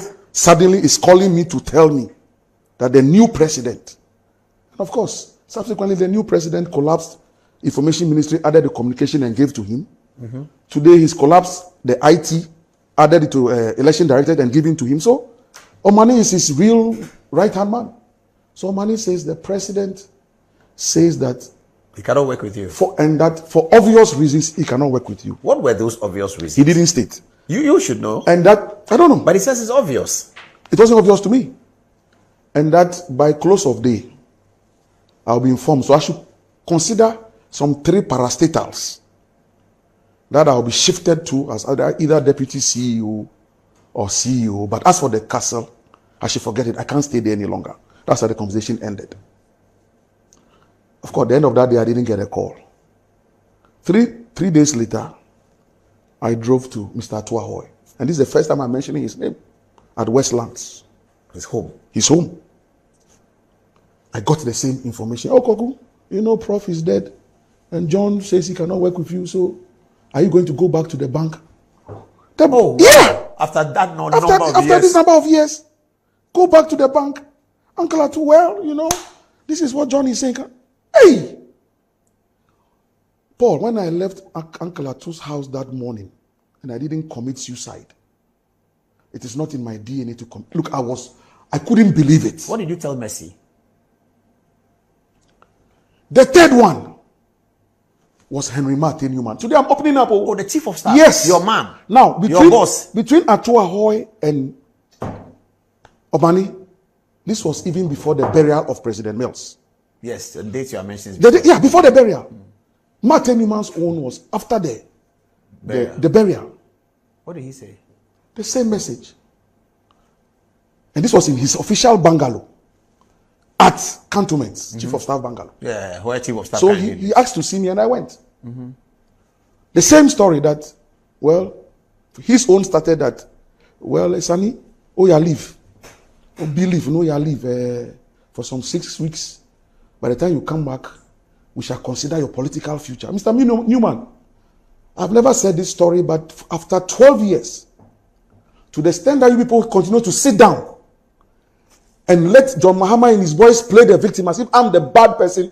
Mr. Newman, after 12 years, I'm mentioning your name. Uncle Atto, after 12 years, I'm mentioning your name. Because I will not allow them to play the victim any longer as if I'm the bad person. I have always been the victim. But for the sake of cohesion, I have kept quiet. But after 12 years, I will mention the names. Then the whole world know that the victim that John Mahama is playing is fake. I am the real victim.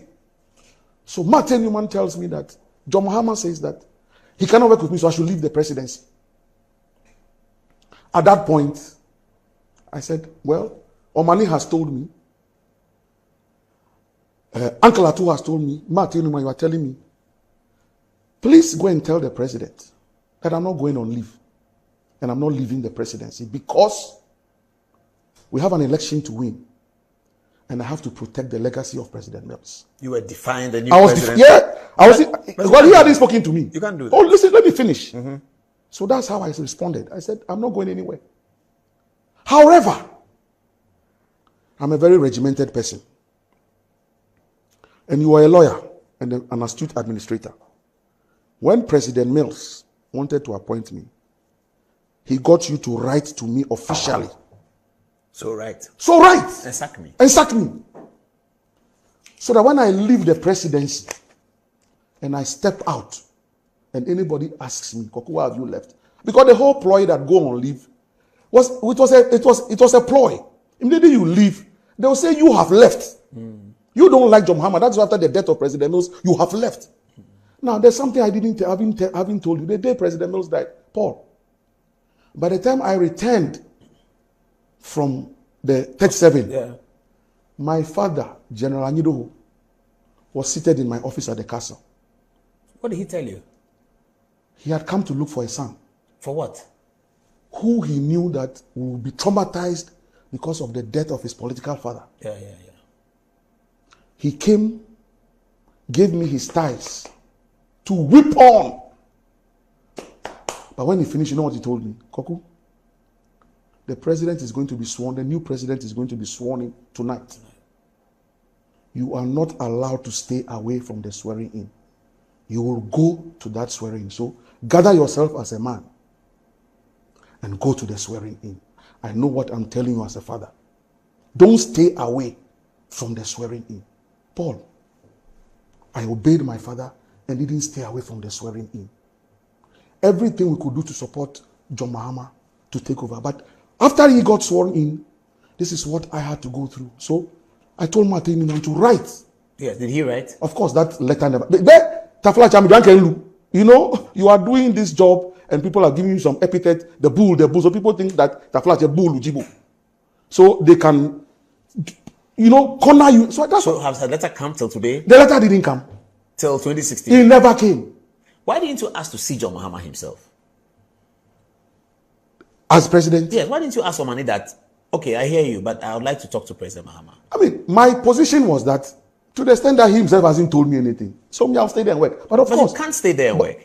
So I stayed. Okay. And that is why after 12 victory. And they moved to the Flagstaff house. If you want to stay at the castle, stay there. So you didn't go to the Flagstaff house? Who was going to, I didn't even know they were going to move. I came to office one day. They had moved. So even as a remnant at the Flagstaff house, one afternoon, Valerie Sawyer sends me a message. About 3 p.m., the message came. I should make sure that by close of day, I pack out of the castle. She as deputy chief of staff? I don't know what post she was holding at the Flagstaff house. But you, Valerie, it was because of your father. Otherwise, in the Cuckoo Hill campaign itself, did you ever follow us on any campaign trail? But that was her house. Fine! So President Mills rewarded your father. And what people don't know, this deputy chief of staff position, Paul, it is a certain Koko Anyidoho again. Who created it? When we won, and the president was, because Alex was the campaign coordinator, a lawyer. But he wasn't going to make Alex chief of staff because it's a huge administrative position. Yeah. He wasn't going to make Alex AG. He told me because Alex hasn't practiced his law deeply in Ghana. So if I make him AG, he will fail. Yeah. And I don't want him to fail. And I said, sir, but if he's a campaign coordinator, and it's more than likely that you do 8 years, does anything stop you from creating the office of deputy chief of staff? So Alex will understudy Martin Newman. And if you create it, then because of, you are talking about Valerie also, they can operate from that angle. Oh God.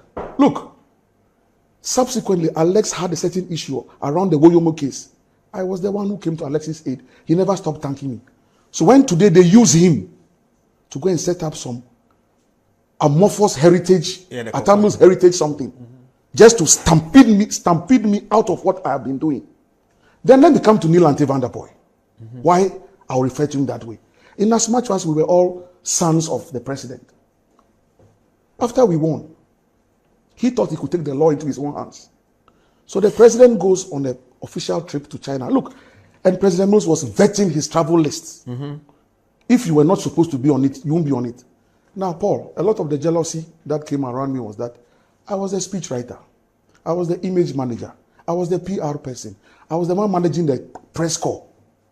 So I had official duties to perform on those presidential trips. Neil Ante and the other people had no official trip.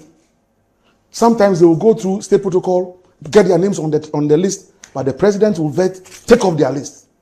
So the thing became, why is Koku now become the beloved son? Maybe they thought you were taking off the list, not the president. They knew it wasn't me. Okay. So on this trip to China, the president, we are there in China. Then Neil Ante arrives with a huge business delegation. The president gets wind of it because chief of staff has called him to say, Neil Ante has left the presidency without any permission. Are you the one who gave him the permission? President says no. Some of the businessmen are alleging that he collected money from them before he brought them to the trip. The president hears. And the president says, Koku, because of your relationship with me, I'm going to send you. Go and tell him how angry I am. He's not supposed to be here and he's here. If he doesn't get on the next plane back to Ghana, I will make sure the chief of staff dismisses him, and that will be at the end of his political career. Paul, so I have this unpleasant duty of having to go and meet my brother and friend and pass on this information. Fast forward, President Mills dies, and that's what Neil Ante uses to buy his way into the John Mahama camp. That don't mind Koku. All of us, he was ditching us to Mills. And so as for me, Mahama, I was not part of any anti. That's how wicked and evil Neil Ante is. And today he walks around saying that he held my hand into the NDC. I've just told you my story of Burma camp. Has he said that? Oh, no. Oh, he says that he held my hands to Mills. Recently he says he brought me into the NDC. You, Neil Ante, you brought me into the NDC. So, Paul, all I've said tonight is that after 12 years, for the first time, 24th July this year, we saw the sun. People don't pay attention to it, but I pay attention because I now understand realms. What is? I don't understand. The early morning? No. Since 24th July, 2012, it has rained every day. Every 24th July.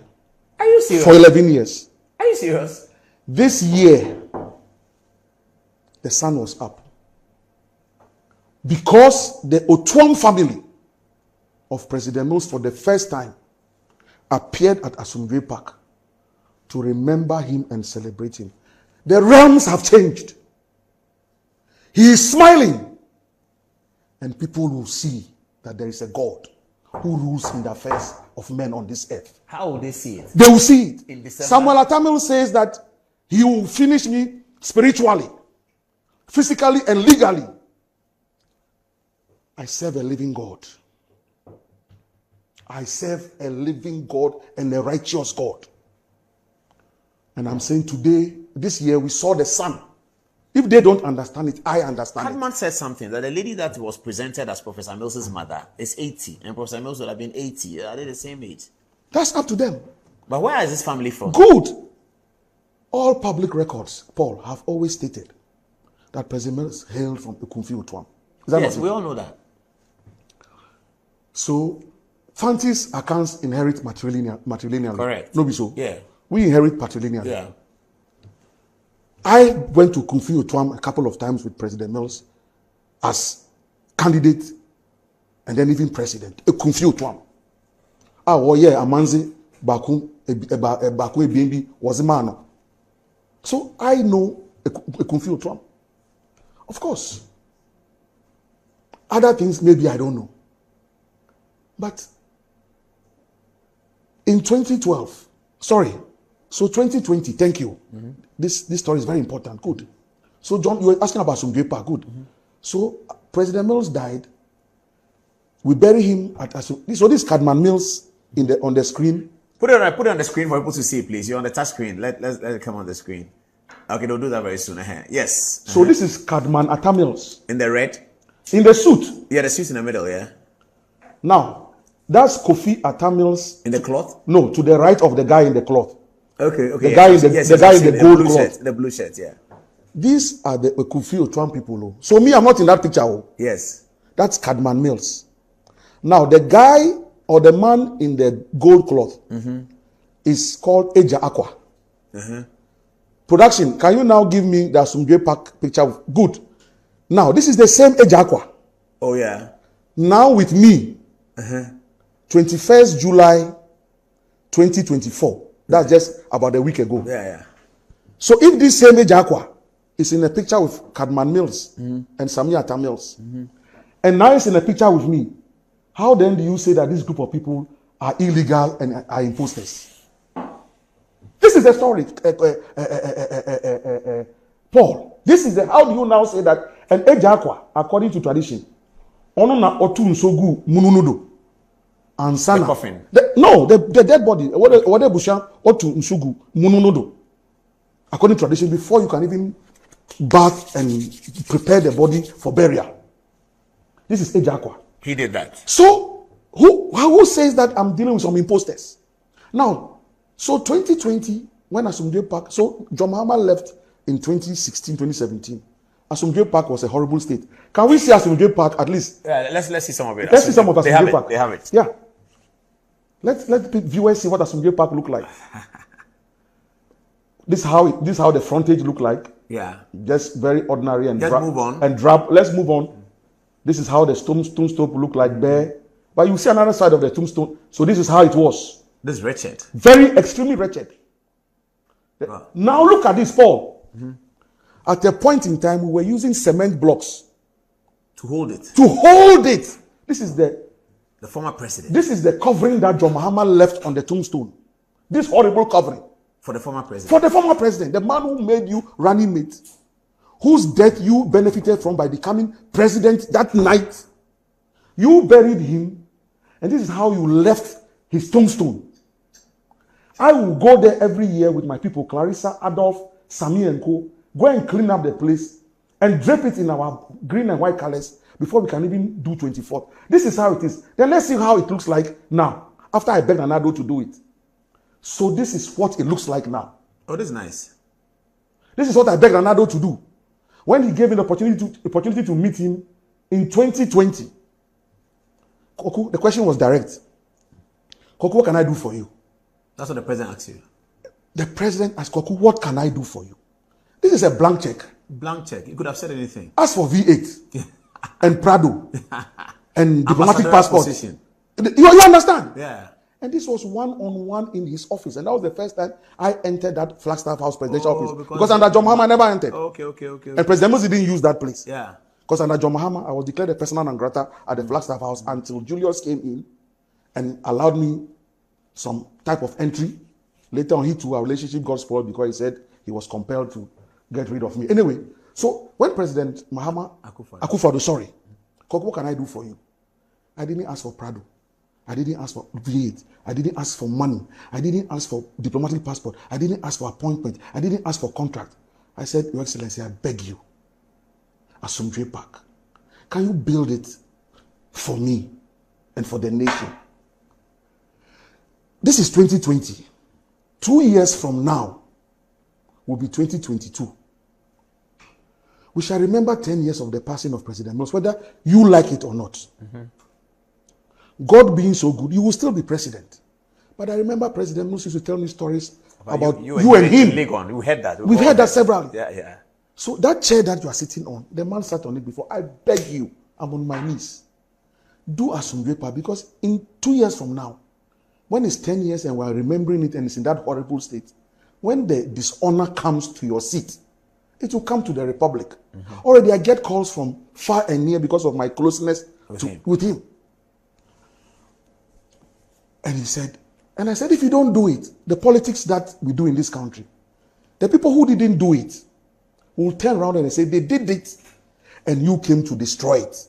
That's when he stood up and said, Koku, consider it done. Consider it done, then he gave the Koda, Coastal Development Authority, not me. Koda did everything. Paul, this was 2020. When the sword was being cut, Kofi Atta Mills, the son of the president, was present when the sword was being cut. So when Cadman and Sami, brothers, and inheritance is not about brothers, it's about sonship. So Kofi was there, the son, the only child. So we cut the sword construction. Now, fast forward 2022, when now the things are about to be commissioned. That's when they go and form this heritage movement. Quickly, overnight. Then Neil Lante and Samuel Atta Mills now go and hold a press conference. They look for all the rub, the koto rub, the akobam, alobam, or any painful substance put under their eyes and started weeping publicly that I have gone to dig up the grave and run away with the remains of President Mills. I've gone to give it to Akufo-Addo to go and perform rituals. Neil Lante, Vanderpoy, and Samuel Atta Mills. That is what they did. Heinous crime, a heinous crime they've committed against me. All over the country and over the world. Koku, what have you done? Koku, what have you done?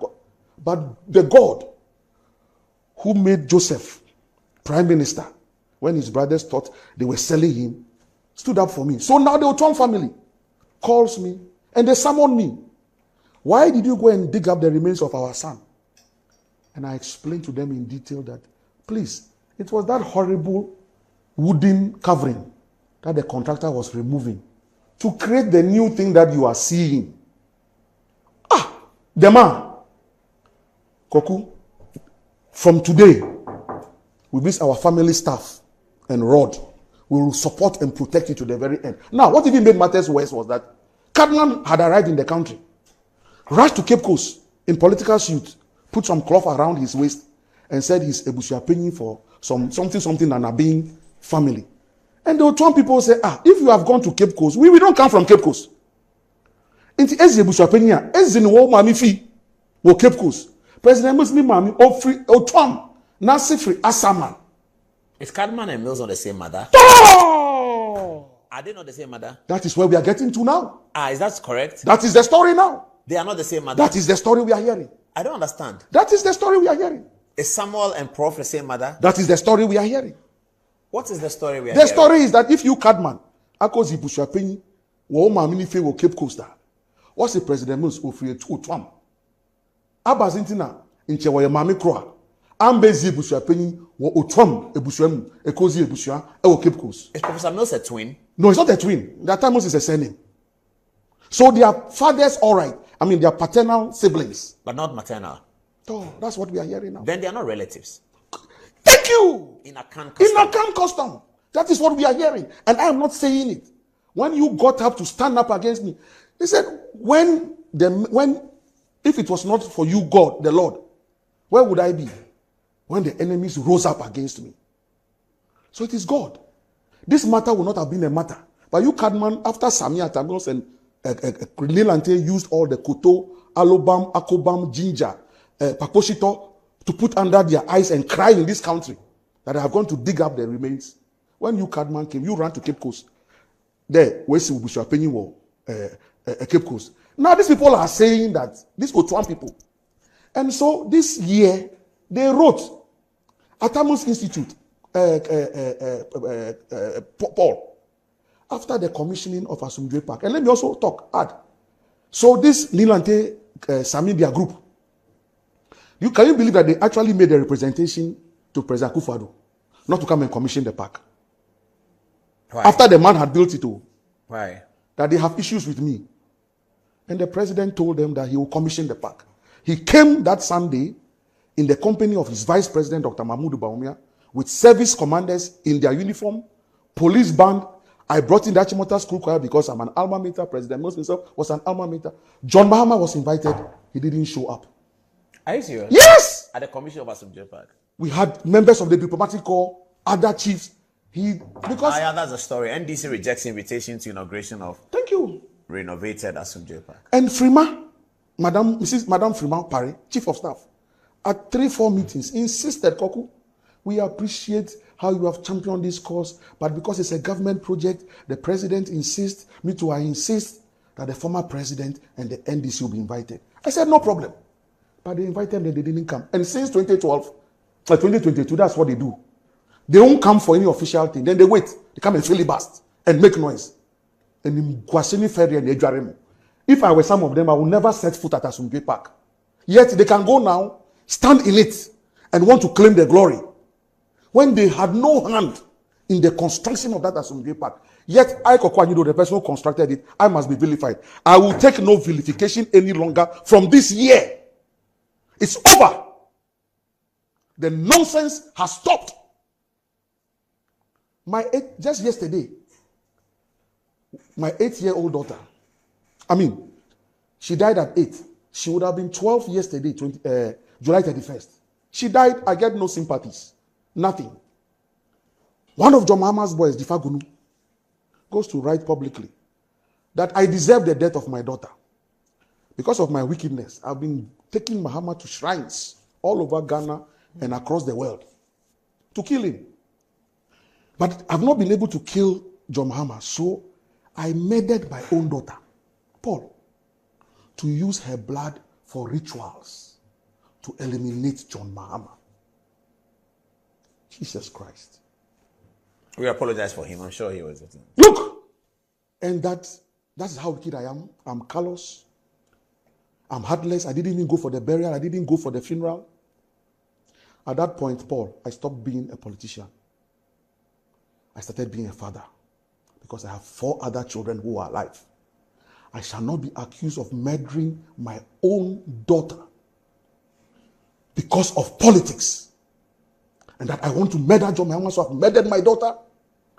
So the case is running in a Tema High Court. Oh, so he's sued? Oh, why not? I need to clear my name, the Anyidoho name, my children. Because this thing called politics, that people want to just run people down, not me and the Anyidoho family, not my mother's side, the Chegan side. No, it won't happen again, it won't continue.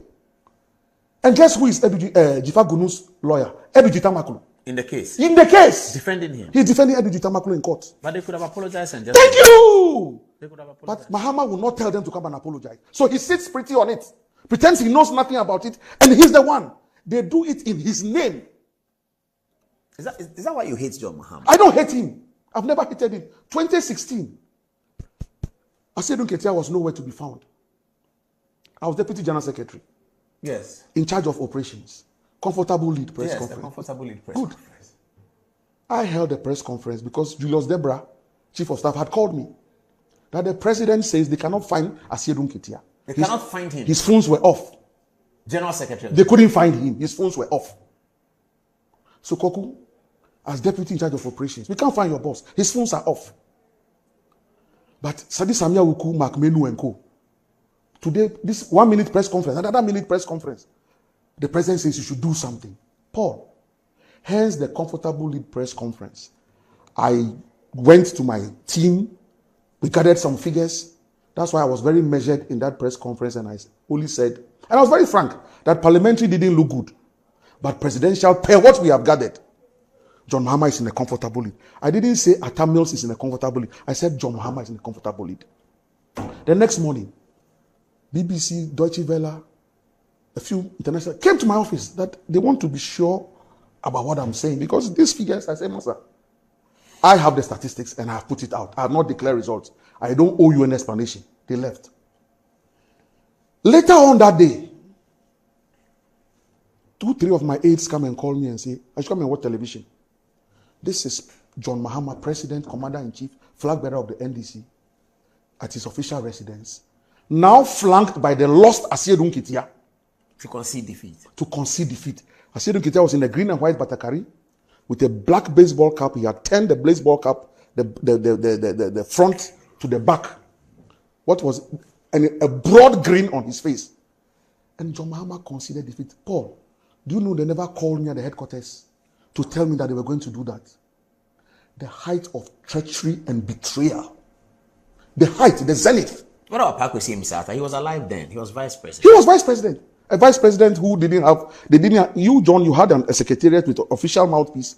Did you ever hear that Pakwesi Mr. had a spokesperson? You didn't hear Mr. Ajani Boateng? Who was as vocal as the others used to be? So, Paul, I said the height of treachery. They betrayed me. They left me in the battlefront. So MPP thought that I was the only person who didn't want Nana Addo to become president. Fast forward, that's why in 2018, that innocuous interview, they said I was going to stage a coup. I was picked up like Osama bin Laden. Sent to CID headquarters. They went to my house with motorcade, went and searched my house.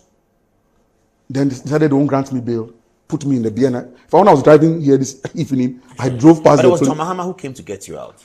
Beautiful story. It wasn't John Mahama who got me out. Now, John Mahama was going to contest with Bagbin, Alabi, Spio, Sylvester Mensah, and some other people. Spio had come to visit. He didn't take pictures. Bagbin came to the BNI cells. He didn't take pictures. Alabi came, didn't take pictures. Sylvester Mensah came, didn't take pictures. When John Mahama had to come because his competitors had come to visit the sitting general secretary of the party. If he didn't come from wherever he was to also come and show some form of empathy, it would go against him. So he came to use me. So when the others came genuinely and didn't take pictures, he came for politics. So he took pictures and they circulated and they say that he got me out. The law got me out. After 48 hours, the law got me out. And because I was not... Mahama came with a high-power delegation from Attorney General Betty Moldridris, which was necessary for that process. The court, at the outset, the crowd that came there, is that more high-powered than the people he came to? No, the crowd was massive. Thank you. So people had done the spade work. You only came to take the glory. People had done the spade work, including my own father and my own maternal uncle, Ambassador Chega, who woke up that morning and came. So where did you take me out of the cell? Now, because I wasn't tortured, I wasn't manhandled, Mamiya Tiwa, who was then CID boss, her officers, Apentine and others, very professional. You said so? Yes. So when I got out, now, interestingly, it was a Holy Thursday. So you went to church? No. So they picked me up Tuesday, and Holy Thursday they released me on bail, of course. Tiwa decided that because it's Holy Thursday around 4:35, we're not going to just release you into the crowd like that. Anything could happen to you. So she will risk it and make a police motorcade take me back home. So I was taken home by a police motorcade. When I got there, it was a Joy FM reporter, live camera, live television. I think it was Krachi Afre, Nyama or somebody. And I wasn't tortured. Why should I say I was tortured? Just because, Paul, I said I wasn't tortured and I wasn't maltreated, that was the beginning of the heaviness of my woes that I'm a traitor. You are praising MPP. Yeah, I'm praising MPP. I should have come out insulting Addo. My quiet moments in solitary confinement, the only thing close to me was a Bible, a dilapidated Bible. In fact, being in solitary confinement is not good. If you go there, you see what people have written on the walls.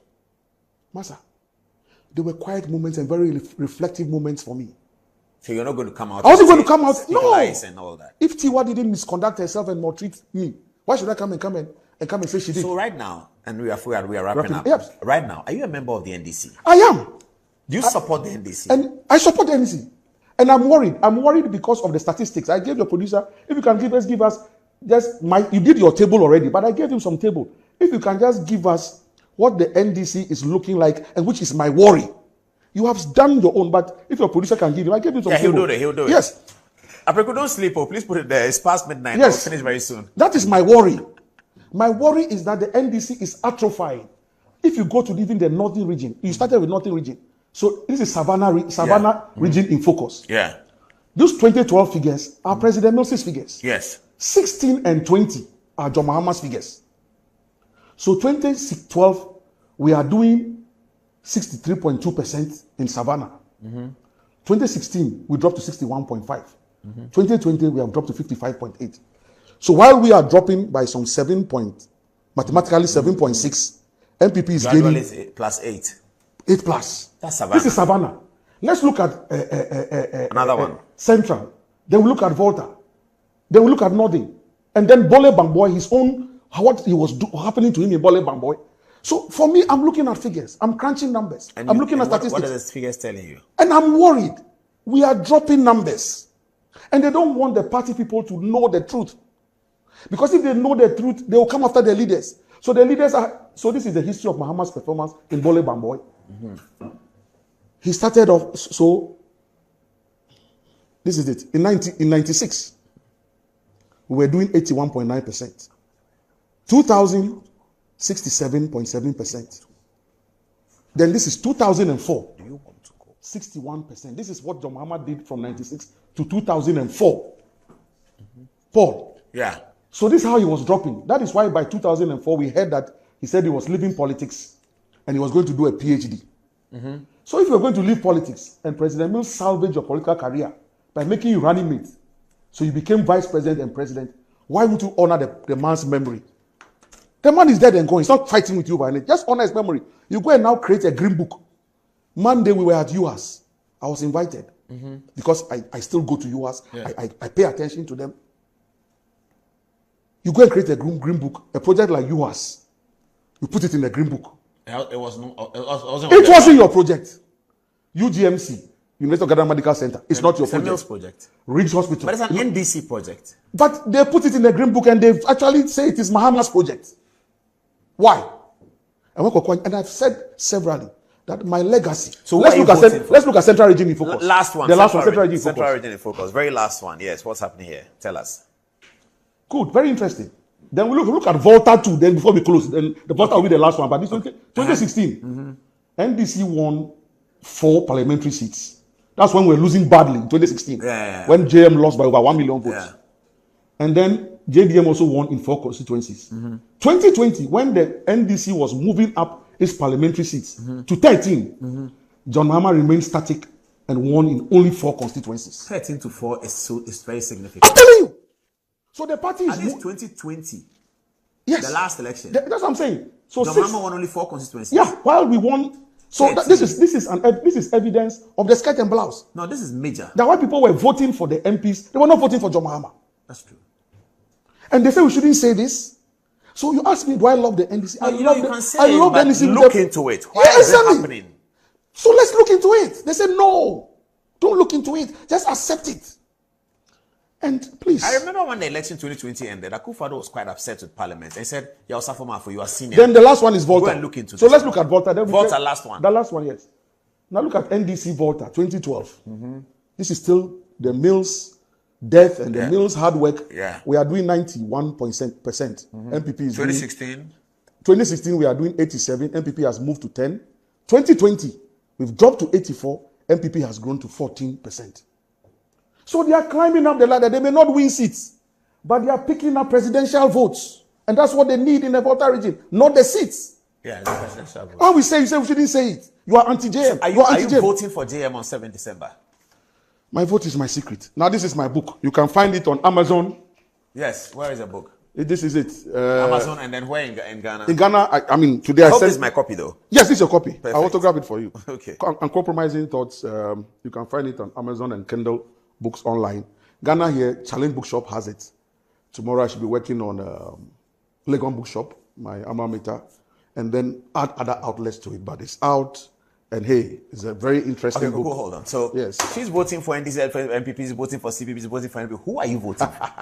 I'm voting for the betterment of the Republic of Ghana. We know the candidates, Mahama Baumia and yes. Mahama. My conscience shall lead me to the polls on. You haven't decided yet. I haven't decided. You yet. wish that NDC should win. If they get their act together, why not? They. You're calling them they. Well, they this level of ostracization, where they ostracize everybody who wants to tell the truth. And I've told people, Paul, people have asked me that, oh, if you are called at this last minute, I say, I'm a worker. I'm not a magician. President Mills called me, gave me 3 years to work him into office. So I work, I don't perform magic. If you call me at this last minute and I get close to you, I can't perform magic. I needed time to work. You didn't give it to me. Then again, I didn't touch any of those. No. Alex Segbefia. They say I want to kill John. So you are better off staying away, maintaining your sanity. That you kill him. Why did they say that? I don't know. That's how they feed their ego. Thank you so much, because this is amazing. This is